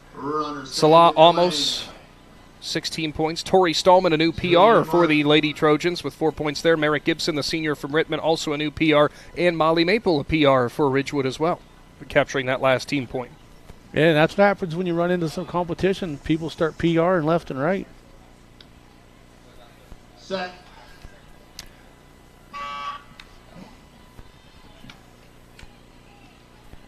Final results for the girls' 400-meter dash. Speaking of PRs, they were all over the place in the boys' pole vault. Outside of Claster, who got the win, did not PR. It was Ezra Norman, a PR of 12.6. Luke McCoy of Tusky Valley, a new PR of 11.6. Beckett Swaldo, also a new PR. Shannon of 11.6. In second place, Braylon Books of Garraway gets a PR and that final team point. This year's Thrilla in Zoarvilla champion for the girls' 400-meter dash, Kenzie Bice from Ridgewood. For the time out in front 1 minute and 0.4 of a second. In this third heat is Justice Stevens of Coventry, has a commanding lead over Christian Hortzman of Ridgewood. Boy, Justice Stevens dominated the field that time through.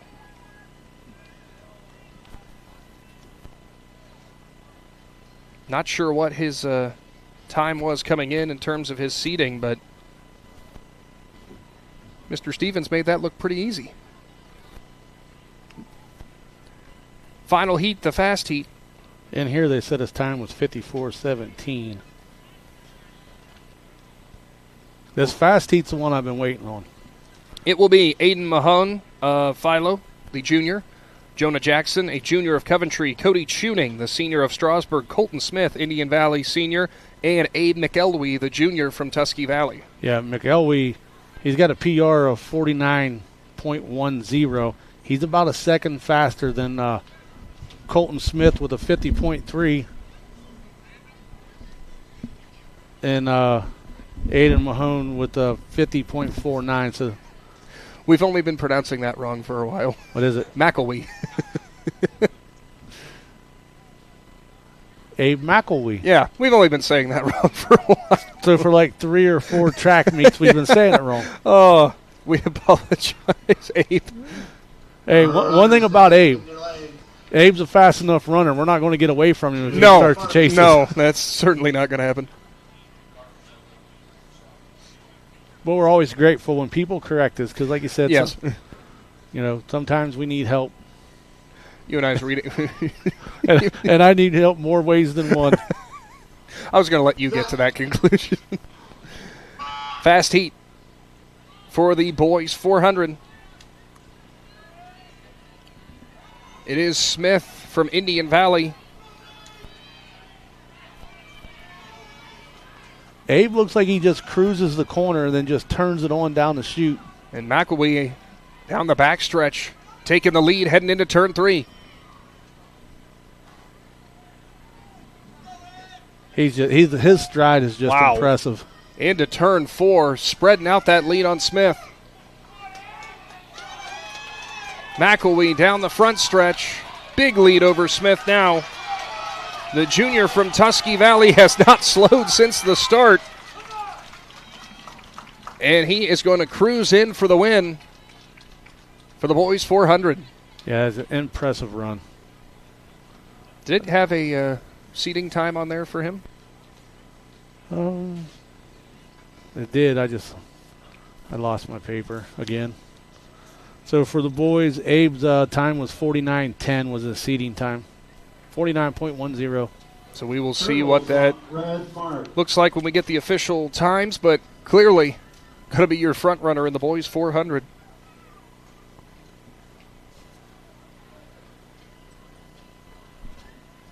Still ongoing there. You can see the girls' long jump. As we had already mentioned, your leader last time we had heard it was Jalen McQueen of Ridgewood, just over 17 feet. It'll be interesting because the boys' 400-meter dash record here for this event is only 50.2. And that was set in 2014 or 2015. Oh, twice. 2014 Locker ran it, 2015 Lake ran it.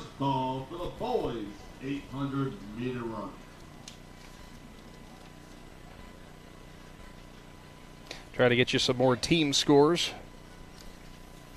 Looks like the Tusky Valley girls still with a commanding lead over Ridgewood. It is 60 points for Tusky Valley, 34 for Ridgewood, 31 for Rittman, 27 for Indian Valley, and 22 for Meadowbrook. Those are your top five for Indian Valley.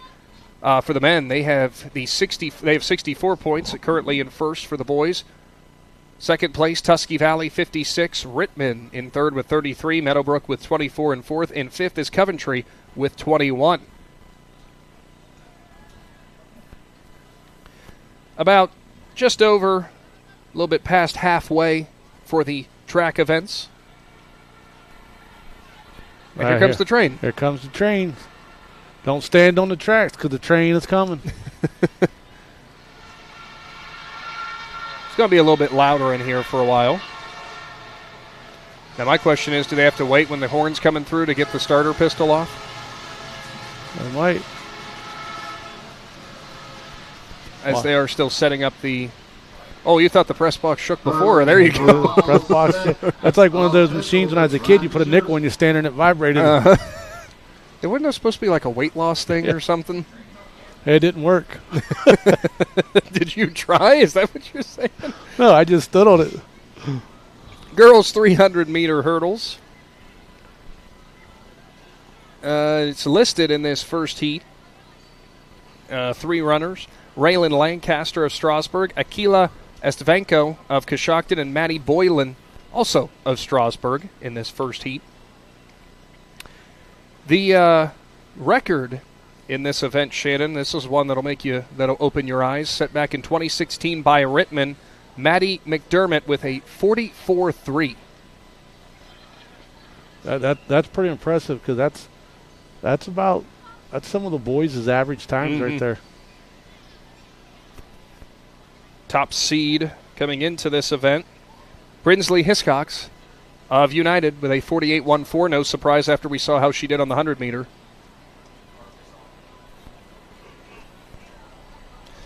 course, we have to give a huge thank you to the sponsors you see on your screen in Right Mark Roofing, Impact Collision, and the Keim Home Center.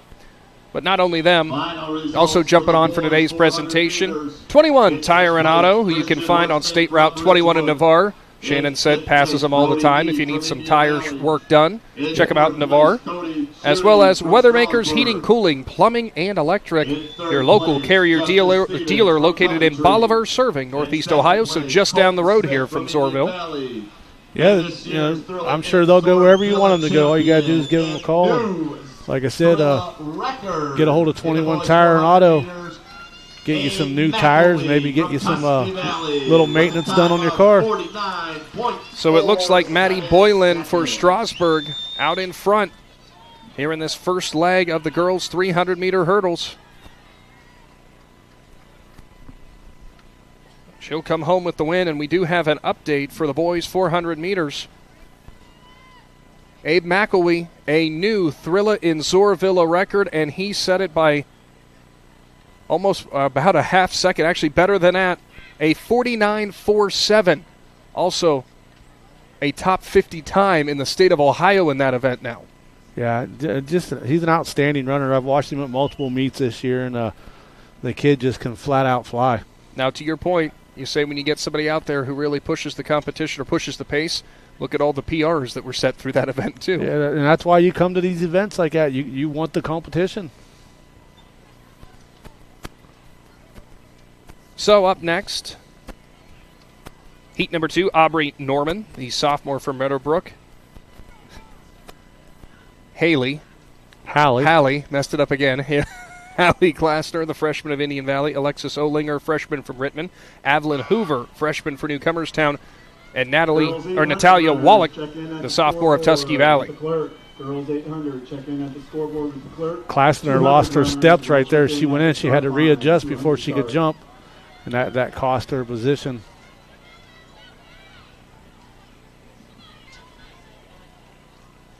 Coming around in turn 4, Wallach appears to be out in front for Tusky Valley, but it is close because Hoover of Newcomerstown is stride for stride with her. Hoover actually feels like she has a step on her.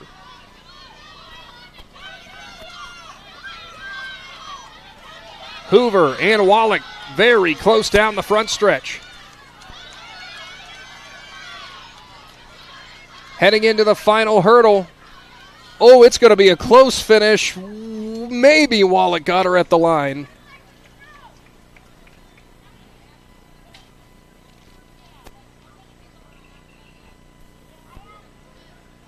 Great finish there in heat number 2 for the girls' 300-meter hurdles.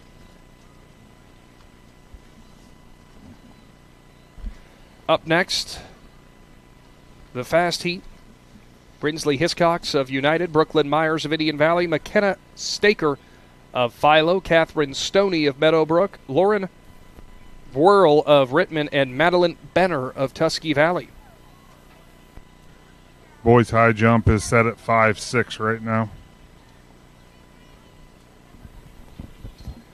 Have a little bit of a delay down there as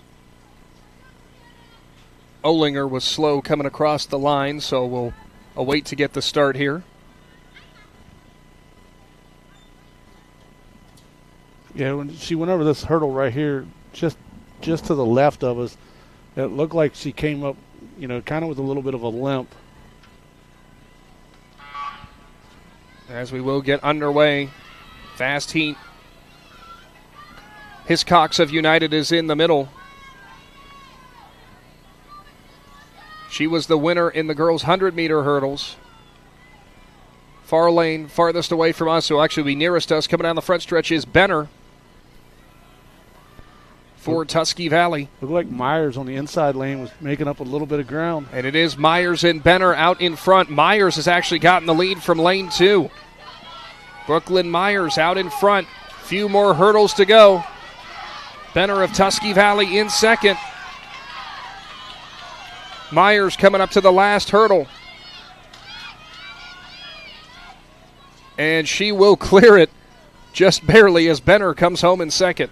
And to be in that second lane, that tells you that a couple of those other girls had better times than her. Lane 3 and lane 4 usually would have a better time than her, and she won it with ease. I mean, she's been an outstanding athlete for Indian Valley the last 3 years. She's a senior. Final call for the girls' 800-meter run. We'll bring you the update on the official times coming up here shortly. Girls pole vault still warming up down there. Boys high jump ongoing as you see on your screen. First call for the girls' 200-meter dash. Try to get you a height that they're at right now. Bar's moving its way on up. And there's a clear for Tusky Valley. I heard Adam down there. It sounded like he was playing a rap song. I thought you heard me. My bad. You got me now? Okay. Yeah, we got you, Adam. Yeah, it's at 5.6. That was thanks to the good eyes from Logan. Barrett Bandy of Tusky Valley, who clears at 5.6. Looks like he's talking to Hunter Domer, also of Tusky Valley, about to have his attempt. 6'4" is your top seed coming in Logan Zimmer of Ridgewood. attempt for Domer. Can't quite get up and over. There's an event, Shannon, that if it's your first time trying it, I don't know how you just even start trying it. Yeah, if that makes sense. It's tough because, especially, the weather cleared up. So they sometimes you get water in front of it and your foot wants to slip, but they've done a nice job getting it. There goes a young man from, I want to say, Meadowbrook. That was a Meadowbrook jump. By the way, we have an update that apparently in Newark there's some storms, so hopefully we're going to keep rolling right along here and not have to worry. For Meadowbrook, I believe that was Bentley Sador. 39.4 seconds. Ridgewood actually have both the top seeds coming into the high jump, Logan Zimmer and Matt Humphrey. And it looks like for Newcomerstown, Ian Warmoth getting ready to go. About ready to go for the next track event, which is the boys' 300-meter hurdles. There will be 3 seeds for this, or 3 heats, I should say, for this.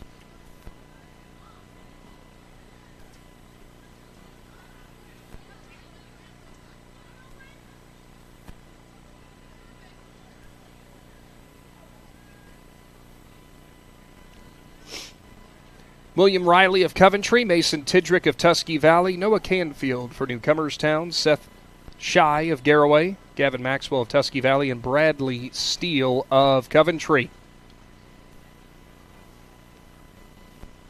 Yeah, we'll be borderline if we get this event in. We'll have to. Well, we'll get it in. We just might get wet again. Yeah. I'm okay with that because we've got to cover. Prinsley Hiscox from United. In 5th place, McKenna Staker. First heat here for the boys' 300-meter hurdles. Looks like edging out in front is Shy of Garraway. In 3rd place, Natalia Wallach from Tusky Valley. In 2nd place, Shy coming down the front stretch out of turn 4 in lane 4. In Zoarvilla champion in the girls' 300-meter hurdles, Brooklyn Myers. Tidrick and Maxwell of Tusky Valley, though, kind of making a push here at the end.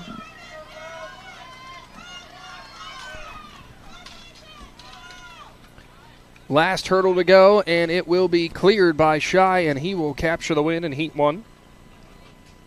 Trey Ramseer of Rittman, Matthew Frey of Garraway, Deacon Scott of Philo, Carter Fenn of Ridgewood, Kaiser Thomas of Strasburg, and Marion Hutchison of Rittman. Those are the ones who are listed for the second heat for the start.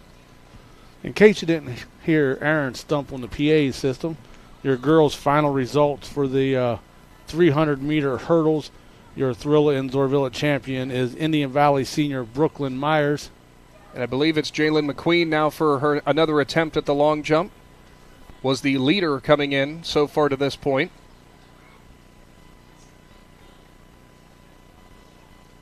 We'll see what her mark ends up being.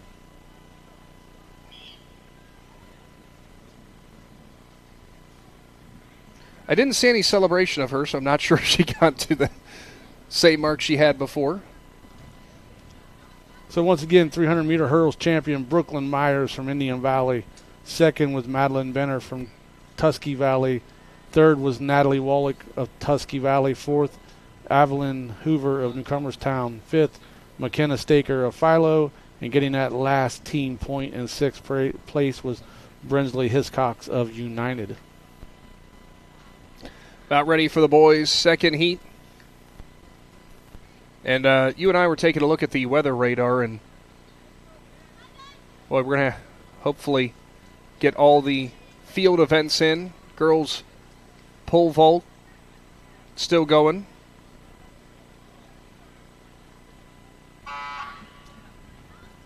We are underway, the 300 second heat. Looks like out in front, Kaiser Thomas of Strasburg. Now coming up from the middle lane is Carter Fenn of Ridgewood. And Fenn now has the lead in turn 4. Fenn widening his lead.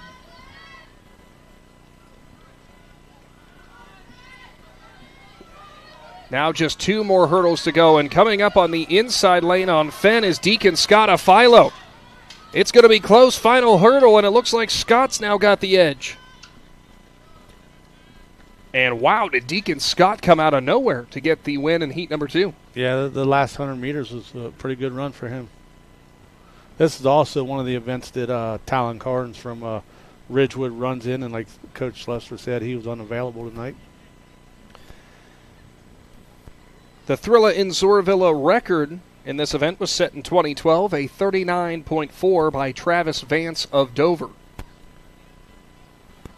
Well, depending on how hard Carson Hostetler runs a day, he's been below 39 at every meet. Well, so. his best seed, it was the last one that we got to see, was a 37.4. Girls high jump is complete now, so McQueen will be your leader or your winner. Long jump or high jump? Long jump. I think I said the wrong thing. You did, but that's all right. They're jumping. It's just a matter of if it's going up or out. That's the question. Yes. Other competitors in this race, Jaden Black and Joseph Achow, I'm hoping I'm saying that right, of Meadowbrook, Alex Evans of Philo, and Logan Burrier of Indian Valley. Carson Hostetler in the middle lanes captures the lead in turn 3. Entering turn 4, it is Hostetler. Yeah, he's already slowed down. He's just kind of put it in cruise. Hostetler down the front stretch.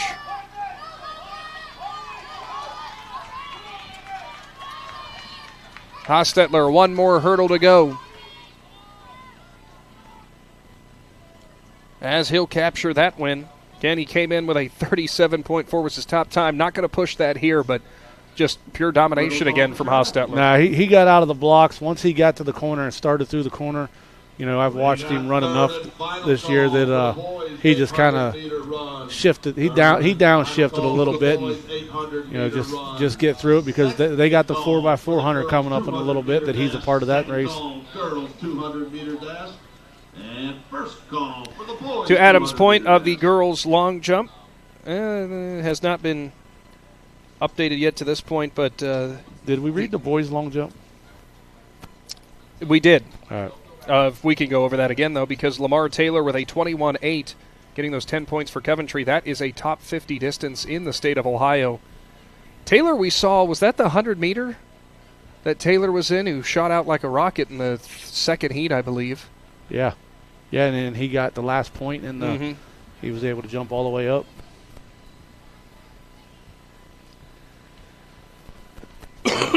Boys 300 hurdles is up already, and Carson Hostetler, well, he'll set a new meet record.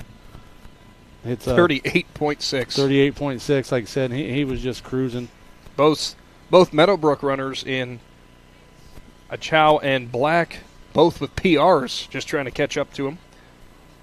Yeah, they finished. Achow was second and Black was third. Indian Valley's Logan Burrier, the sophomore, comes in fourth. Deacon Scott of Philo comes in fifth, and Carter Finn of Ridgewood comes in sixth. So Ren and Scott from that second heat race was able to climb up there and get a little bit of points. We appreciate you guys. I didn't get anything from that announcement. I think he was telling the middle school hurdle crew that they were done, and he appreciated the help from them. Probably saying, you can go home. You don't have to go home, but you can't stay here kind of thing? Probably one of those, they're like, all right, we're headed to find our parents and get some money for the concession stand. Mom, Dad, dinner is here in Zoarville tonight. Want to say a thank you again, and not sure where Adam got off to, because if I get this list wrong, he can help me out here. But a huge thank you to the Tusky Valley Track Moms, Bolivar Pizza for donating a bunch of pizza here, as well as Kathy Stotzer for making a lot of the food, and a whole bunch of other people who kept everybody fed around here. What delicious stuff it was down there. Yeah, they took care of the all the workers and assistants here. They fed the media crews that are here and stuff. So it was nice of them to put that a little bit together for the Thrilla in Zoarvilla. They know it's a long night, and they want to make sure all their volunteers were taken care of. So we got the girls 800 up right now. There will be 2 heats of this girls 800. Event record set by Allison Parks of United back in 2014 with a 2:21.3. By the way, Shannon, I just got a message from my wife that somehow we find a way to always talk about food. That's a staple of these broadcasts. Well, you know what? There's a lot of things that I'm not good at, but one thing I am good at is eating some good food. Top seed in this heat is Sophie Totman of Philo with a 306.26. Out front, though, is Reagan Daughtry. Carson Hostetler from Indian Valley with a time of 38.6 seconds. Behind will be Angela Thomas of Coventry.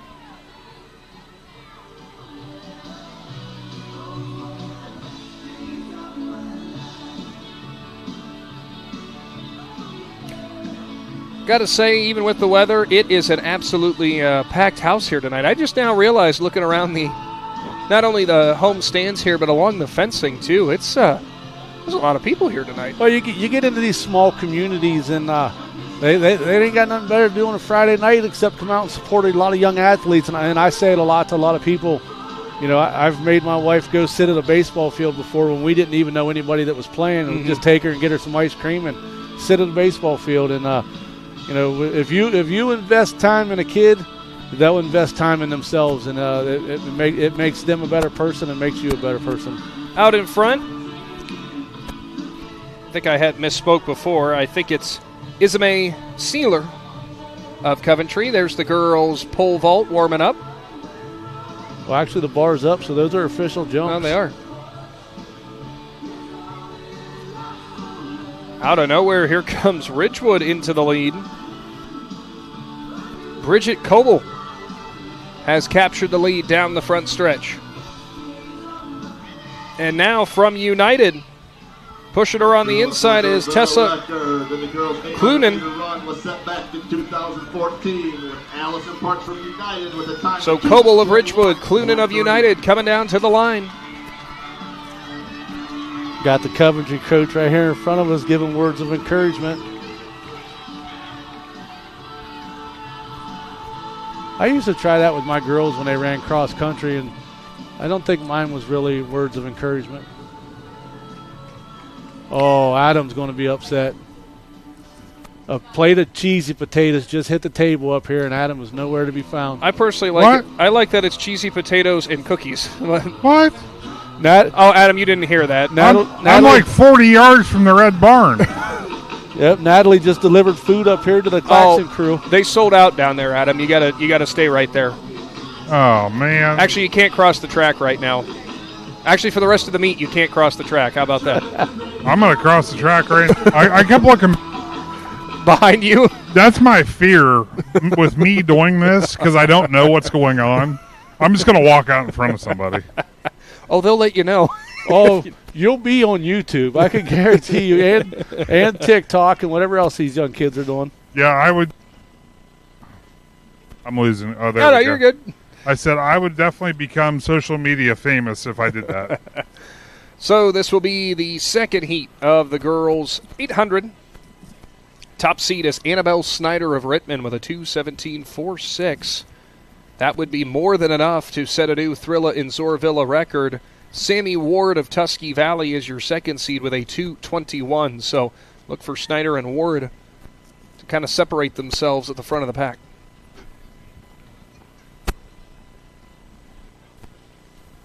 Huge thank you again to, we keep saying thank you to the sponsors, but also to the entire Tusky Valley community. They always put on such a fantastic event down here. I should say up here. Yeah, the Tusky Valley track team has a piece of paper here they wanted us to read as this next 800 gets underway. But, you know, the Tusky Valley track team said they'd like to say thank you to the Tusky Valley Trojan Booster Club for providing us with a lot of the equipment we use on a daily basis, to all of our volunteers who have given their time to make this possible, to all of the parents and families who have made any donations, to all of our sponsors for food, drink, and donations, to all the officials, coaches, athletes, spectators who support track and field, and that is from the Indian Valley track coaches and teams. Wrapping up the first lap here, it will be for Rittman out in front. It's Snyder. And guess who's close in tow? Sammy Ward of Tusky Valley. Do you think these runners like the music when it's loud because it gets you like I almost wonder if it would be a good distraction from being tired. You know what I mean? Tired, and you hearing from people yelling and stuff. But I've heard other runners tell me that they have to choose the music they listen to because sometimes the pace of the music will change the pace of their run. Well, you're dropping your feet to the beats of it. Yeah. Yeah. They said sometimes if the music's too upbeat, they'll run too hard and run themselves out. Sammy Ward is out in front right now on the backstretch of Snyder. Ward has set an incredible pace so far. Snyder's going to have to close the gap in the final 2 turns in the front stretch. Now I'm getting a whiff of cheesy potatoes. Ward out in front, heading into turn 4, and actually, Shannon, she's widening that gap on Snyder. And maybe Ward read the program because her name's not in there for athletes to watch in the 800. Ward getting some encouragement from her coaching staff. Snyder trying to run her down, but Sammy Ward, little extra boost towards the end. Yeah, that's a big win right there for Ward. Sammy Ward captures the win for Tusky Valley. It is Annabelle Snyder of Rittman in second. Third place also of Rittman, Brooke Bowlby. And for Tusky Valley, thought it looked like they came home in fourth as well, but I don't see another Tusky Valley runner on there. Indian Valley's Cope just made a big pass right there to come up. That would be Emily Cope, of Indian Valley. Went past Meadowbrook's Lucilia Casey. You know, and right there is why Tusky Valley girls have won so many team titles at places, because all their runners finish in the points. And that's just hard to make up if you're only getting one of your girls in the points.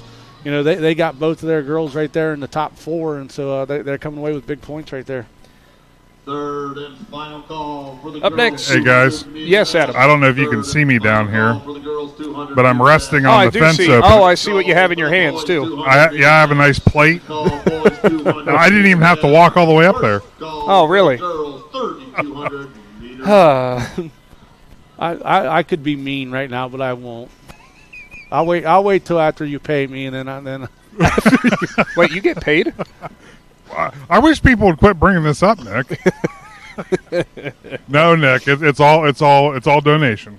Yeah, I get it. All right, so we're still awaiting the results. Go ahead. I get paid when we go to Sammy Sue's barbecue. He feeds me, so I mean.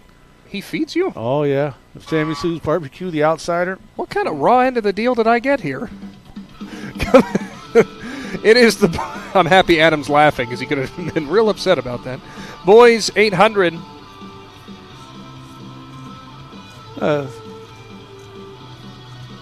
We'll get you the starting list here. There are 2 heats.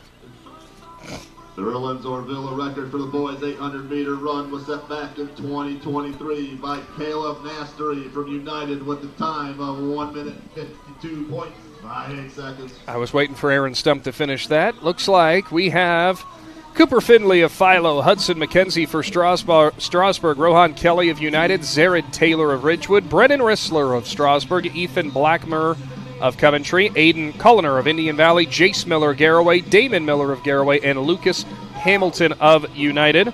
Looks like Culliner is out in front for Indian Valley. Right behind him from United is Kelly. And then for Ridgewood, it's Taylor. Those are your top 3.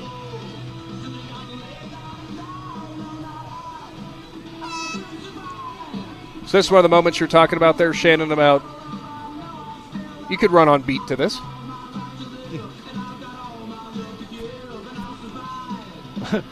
I'd survive. I don't know if I'd survive. Running an 800, I don't think either you or I. I can't wait till they go into turn 3, solely for the fact of we'll see our Big Z Sports banner back there with Taylor in the lead. And there's Mr. Adam Seweski. Right on cue. I want to screen record that and send it to his wife so she knows what he does.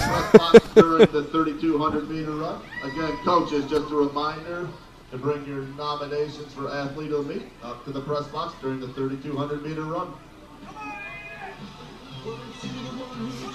Out in the lead, United now has captured the lead. I believe it's Rowan Kelly up front. Colliner in second. But here comes Coventry in Blackmer.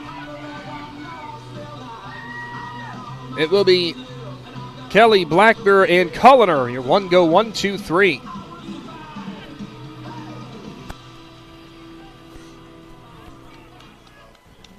There will be the second heat upcoming for the boys 800. 12 athletes participating in the second heat. As that will be Nikola Krajinovic of Coventry, Roberto Motana of Indian Valley, Gavin Albertson Coshocton, Luke Norman of Meadowbrook, Corgan Goldian of Philo, Micah Ripple of Tusky Valley, Jared Collins of Coshocton, Dane Divilez of Meadowbrook, Logan Chaplin of Rittman, Trenton Wright from Newcomerstown, Cade Conrad of Tusky Valley, and Luke Schneider of Rittman. The girls' high jump results. The top 4 girls all jumped 4 feet 8 inches, but getting the win is Maya Lavre, as she was able to clear it on her first attempt. So Maya Lavre of Coshocton wins the high jump. Girls pole vault, it's currently set at 8 feet. Thank you for that, Adam. Or is it Mia Lavre? I said Mia. I think it's Mia because my niece is Maya and it's spelled M-Y-A. Ah, good call. So we'll go with Mia. And second place was Quinn Cecil of Indian Valley. Third place, Riley Thomas of Strasburg. Fourth place, Avery Mahan of Philo. Fifth place, Brooke Bowlby of Rittman.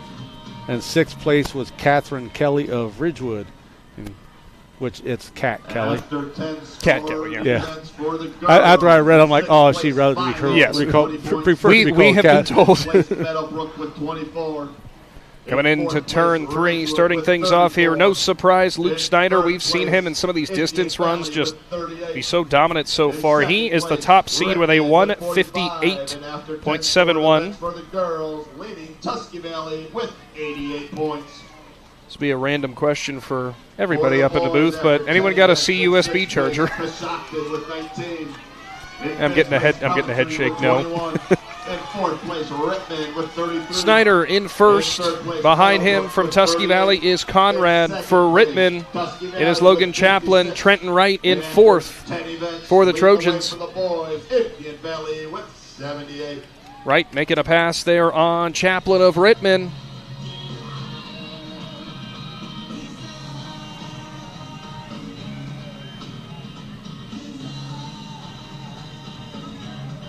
In the seated shot put, Cody Croy of Ridgewood threw 19 feet 8.5 inches. Impressive stuff there from Croy. We know he is quite the competitor in that seated shot put. Into turn 4, look at this, Shannon. Snyder, Conrad, almost shoulder to shoulder coming down the front stretch. The coach down here, look at him. Snyder was the top seed by about 4 seconds, but here comes Conrad. Snyder, though, with a little extra boost. Not going to be quite enough there, as Conrad will have to settle for second. Trenton Wright looks like he's going to come home in third for the Trojans. And it will be from Coshocton, Jared Collins coming out of nowhere. Great finish there. Snyder and Conrad pushing each other to the brink. The Rittman coach was intense right there. Outstanding job by the coach. We have always said that the track and field community is a very tight-knit community, and boy, are there some impassioned people when it comes to this. It takes a lot of coaches. There's the head coach, but that head coach will be the first one to tell you, you know, they'll give all the credit to their athletes and all their assistant coaches, because they got coaches that work with the high jumpers. They got coaches that work with the pole vaulters. They got hurdle coaches. They got sprint coaches. They got distant coaches. So that they have a lot of volunteers who give up a lot of time. You know, these track teams are very big teams. Some of them got to take 2 buses, you know, so it takes a lot to make a track and field team go in high school if you're just an average size school. 3,200 runners. In the girls' 800, Sammy Ward's time was a 2:22.5. Does not set a new Thrilla and Zoarvilla record, but slots her into the top 50 times in the state of Ohio in the girls 800. What a run for Ward. Yeah, it was just outstanding, impressive run. Like I said, she had a young lady here today in Snyder who pushed her and made her step up her game, and she was able to overcome her and get the win. So that is your girls 800. We'll see if there's any. Do not have any other score updates or any, results, I should say, from the track and field. But we are down. You can see there on the girls' pole vault, moving up the bar. Yeah, somebody just knocked it down as Logan was able to switch it down there for us. So coming up will be the girls 200 and the boys 200. Then the girls and boys 3200s, which will probably take a small commercial break during both of those. Huge thank you to our presenting sponsors in Right Mark Roofing, Impact Collision, and the Keim Home Center. Like we've always said, you got to support those businesses that keep supporting high school sports in Z-Country. And, of course, jumping on here today as well, 21 Tire and Auto and Weathermakers Heating, Cooling, Plumbing, and Electric. Weathermakers doing a little bit of everything for you.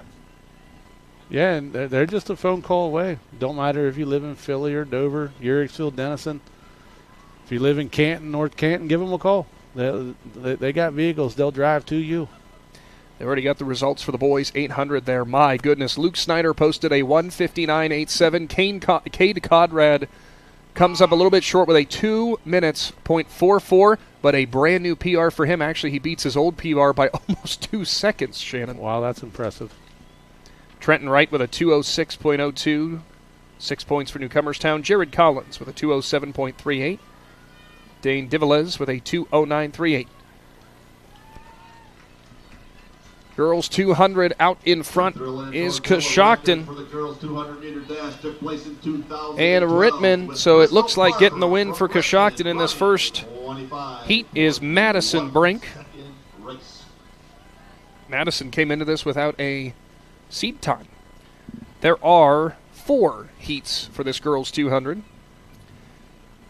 Final results for the boys 800-meter run. In 6th place, Logan Chaplin from Rittman. In 5th place, Dane DeVillas from Meadowbrook. In 4th place, Jared Collins from Coshocton. In 3rd place, Trenton Wright from Newcomerstown. In 2nd place, Cade Conrad from Tusky Valley. And this year's Thrilla in Zoarvilla champion from Rittman, Luke Snyder, with a time of 1 minute 59.87 seconds. Heat 2 for the girls will be Sadie Specht of Garraway, Emily Truex, Coshocton, Michaela Quisenberry of Coventry, Avery Kearns of Meadowbrook, Kayla Jordan of Coventry, and Caitlin Scott of Ridgewood.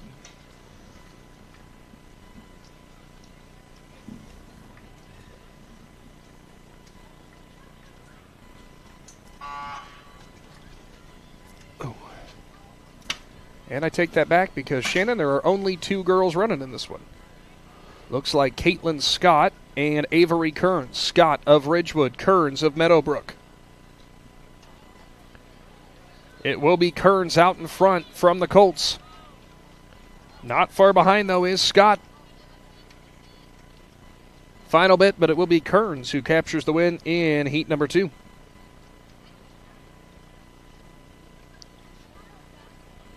Quick look at the team scores.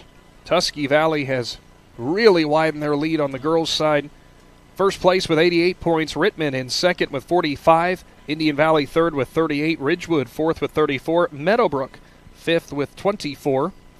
For the boys, Indian Valley still sits on top. Indian Valley with 78 points. Tusky Valley 64 to be in second. Rittman is third with 44. Meadowbrook fourth with 40. And Coshocton fifth with 23.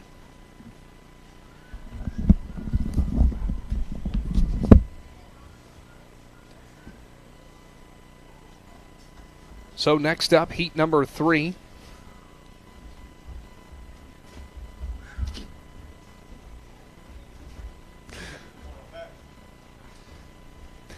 Shannon taking a stand-up break. This is our 7th inning stretch, right? Yeah.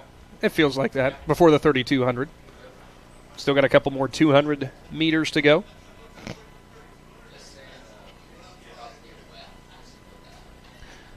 Yeah, we're still looking at the weather radar. Thanks for everyone who has tuned in today to the Thrilla in Zoarvilla.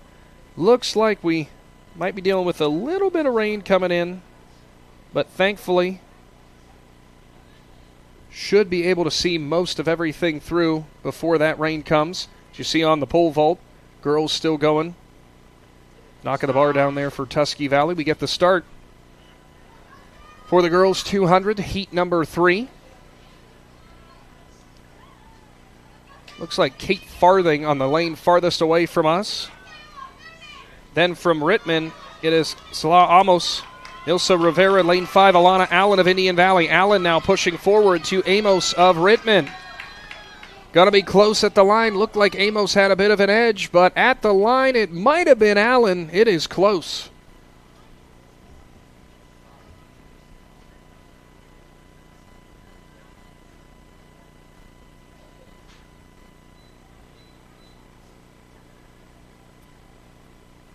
Get you some official times as they come in. Fast heat, heat number 4 upcoming. Record in this event set in 2012 by Rittman with Crystal Barber of a 25:10. Top seed is Kenzie Bice of Ridgewood with a 26.25.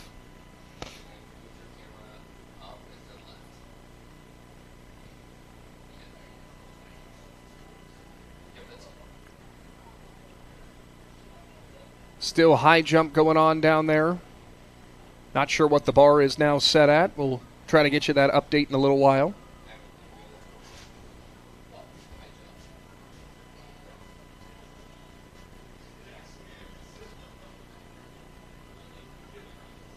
Not sure how many competitors are left over there as well, but might be rounding down a little bit as that crowd seems to be thinning a little.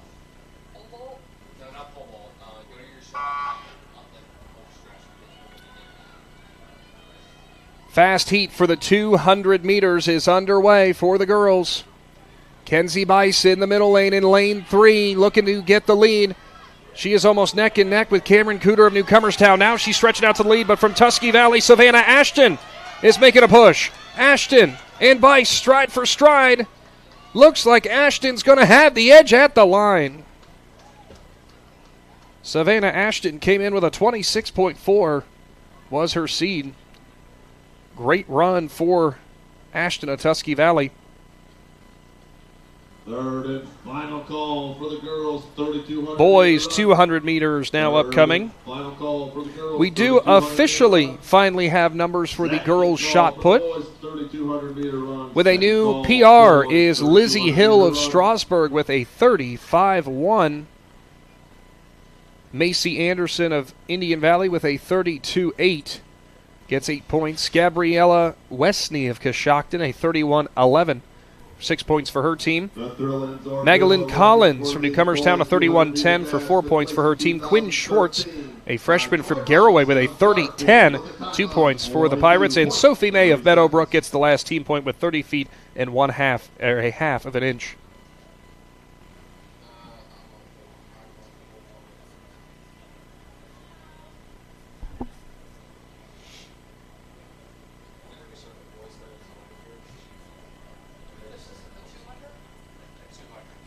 Four heats of the boys 200 underway. Thomas Brown of United, Marshall Norman of Newcomerstown, Aiden Kesterson of Coshocton, Ben Ross of Newcomerstown, and Waylon Miser of Coshocton. As it looks like out in front is Brown of United in lane number 1. Second place is Ben Ross of Newcomerstown.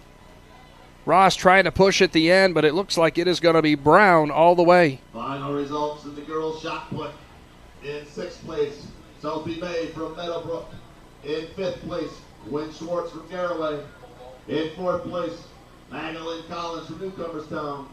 In 3rd place, Gabriella Wesley from Coshocton. In 2nd place, Macy Anderson from Indian Valley.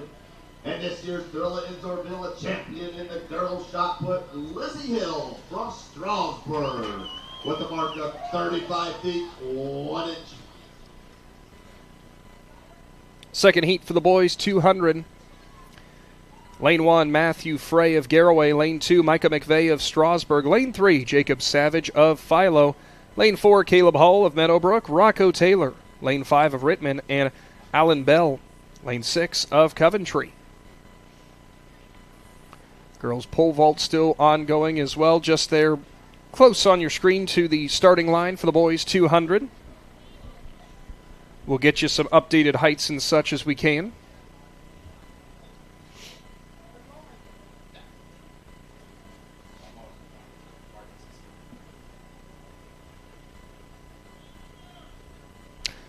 I'm looking around and I feel like we have lost Adam Soweski somewhere. I don't know where he's gone. He might be back in the Red Barn.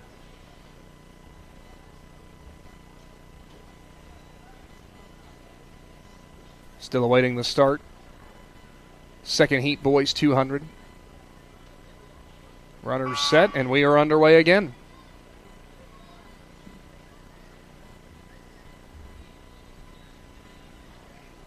Final results for the girls 200 meter. Down the front stretch, it is neck and neck at the front. Savage of Philo. He's dealing with Taylor of Rittman and Bell of Coventry. Now it looks like Savage has the edge. Close push and a late push there from Rittman and Taylor, but I think Savage is going to be the one who picks up the win. And this year's Thrilla in Zoarvilla champion in the girls 200-meter dash, Savannah Ashton from Tusky Valley with a time of 26.2 seconds. Heat number 3. Nico Janal of United, Briar Ford of Ridgewood, Andrew Wicker of Garraway, Cody Tuning of Strasburg, Jamarcus Berger of Meadowbrook, and Jonah Jackson of Coventry, it looks like, are going to be our competitors. Record was set in 2013 in this event by Troy Robinson with a 22.3. Couple of athletes in the fast heat, actually 4 of them, are just below the 20, or just above that mark, I should say, just above 22.5.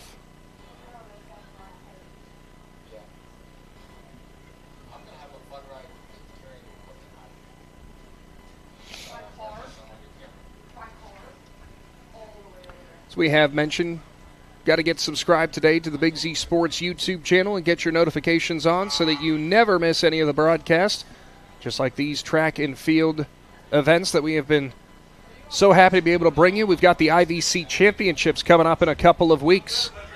Here in heat number 3 for Ridgewood out in front. It looks like it is Ford. Ford pulling away from Wicker. Tuning making a push for Strasburg towards third. And that looks how they'll finish with Ford, Wicker, and Tuning going 1, 2, 3. Welcome back, Shannon. Yeah, I got some bad news. Looking at the sky that way. You don't know what's behind us, and people already are pointing at those little white things back there. Little white things? Little flashes. Oh. I thought you meant snowflakes there for a minute. I'm like, dude, no. Well, it is Ohio. No. That it is. I've actually checked the radar, and truth be told, it doesn't look that scary, truthfully. So hopefully it stays that way. Got to remember, too, where we are, you can see quite a long ways that direction up in the sky. You going to catch, you out of breath? That was a long run. We lost Adam somewhere. I don't know where he went. Logan says he's probably in the food barn again. He's probably in a food coma.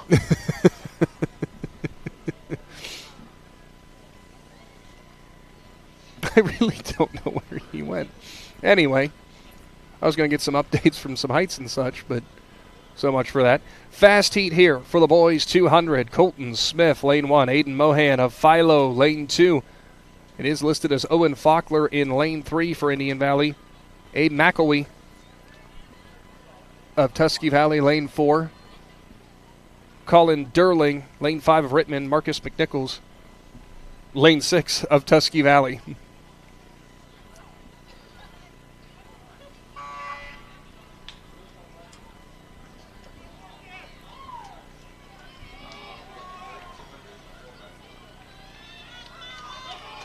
towards the front stretch. McElwee out front, stretching his lead. Coming up on the inside is Smith. Going to be a close finish for second. McNichols pushing hard again. But it's Abe again for the Trojans, Shannon. Yeah, he, like I said, he got that good fire out right there, and it was gone. Close battle for second place right there. I wondered if Faulkner would finish tonight after that 100-meter dash. You know, he's just coming off an injury for Indian Valley, and he's still trying to get healthy, and they must have decided to scratch him for the rest of the night. Welcome to Ohio springtime, because I'm swatting away mosquitoes now. So that will take us to the girls 3,200, which we will go ahead and take a brief time out here, pay some of our sponsors, and give some appreciation, of course. And when we return, we'll be a little ways into the 3,200. We'll try to realize how long we're into it. Logan's going to keep track of laps, I think. Stick around. The Thrilla in Zoarvilla returns to the Big Z Sports YouTube channel right after this. 21 Tire and Auto is conveniently located on the north side of Navarre on State Route 21 and can handle all your vehicle needs. They carry all major tire brands for passenger, light truck, SUV, agricultural, ATV, and trailer tires. Plus, 21 Tire and Auto can handle just about any repair your vehicle is needing and gives you the comfort of massage chairs to sit in while you wait. To see all they can do for you, find 21 Tire and Automotive Service on Facebook. Hi, I'm Zach Motice with the Tuscarawas Insurance Agency. For all your auto, home, farm, and business insurance needs, contact our team at the Tuscarawas Insurance Agency. Or stop in and see us at one of our 3 locations in downtown New Philadelphia, Sugar Creek, or in Strasburg, providing excellent service to the Tuscarawas Valley since 1885. Everyone here at the Tuscarawas Insurance Agency would like to wish all area athletes good luck this season.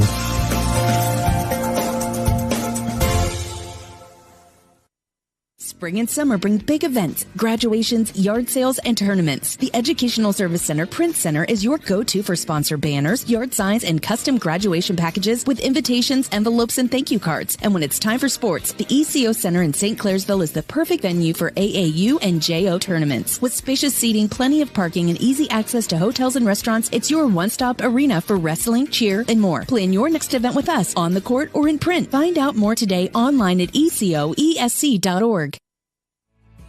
We invite you to discover Keim Home Center in Charm, Ohio. Keim is your destination for all things home, building, and woodworking. From renovation and building projects to custom millwork needs, our team of experts work with both homeowners and professionals to bring your vision to life. Visit Keim Home Center in Charm or online at keimhome.com. Keim, built on trust since 1911. Commercial building owners, how well do you keep your roof maintained? At Right Mark Roofing, we offer our Bullseye Maintenance program to building owners to help keep your roof healthy. This includes our 21-point inspection that examines all the essential areas of your roof that require year-round maintenance, a detailed report on the health and status of your roof, priority service that moves you to the front of the line, and discounts that reduce the risk of expensive repairs. Give us a call at 330-275-0088 or visit our website at rightmarkroofing.com to learn more. For over 30 years, Weathermakers Heating, Cooling, Plumbing, and Electric has been your trusted family-owned business in Bolivar, Ohio. From heating and cooling to plumbing, electrical work, and hot water tank replacements, they've got you covered. Need fast service? They offer same-day repairs. Their team of skilled professionals are here to provide quality work on time and with a smile. Check out their top reviews on Google, Yelp, and Angie's List. Your one-stop shop for all your home service needs. Visit weathermakersoh.com to learn more. To the Thrilla in Zoarvilla as we await the start of the girls 3,200. We thought we were about to start, but suddenly they have cleared the track, Shannon. Yeah, there's, like I said, when I was out back, there was lightning behind us, and I'm going to guess that they just spotted the lightning, and now there's going to be a possible weather delay. And if there's a weather delay, I might have to get Adam Saweski to fill in for me because it's getting close to my bedtime. I worked hard today. You didn't, and I got a 50-minute drive home. What are you talking about? I'm good. So we'll see if that. I'm assuming that is probably what the situation is there. Is we did check the radar, and most of it looks like rain, but unfortunately, all it takes is just one badly timed lightning strike. I don't think it was lightning. I think somebody's letting fireworks off over in Bolivar, and they seen the flash. Sure, we're going to go with that. Well, we'll give you an updated team score for the girls. Tusky Valley sits in first place. They have reached 100 team points. Second place, Rittman with 46, actually tied with Indian Valley at 46 for the girls. For Ridgewood, they are fourth with 42. Newcomerstown fifth with 27. Meadowbrook sixth, 25. Strasburg 24 points in seventh. For the boys' side, Indian Valley still leads, 79 points for them. Tusky Valley in second with 68. Rittman, third place, 50 points. Meadowbrook, fourth place with 40. And Ridgewood sits fifth with 26, as the girls' pole vault is still ongoing. So your guess is as good as mine is why they've got the runners off the track. Yeah. And for Indian Valley, somebody just cleared it for pole vault. I think that was the younger of the McDaniel sisters.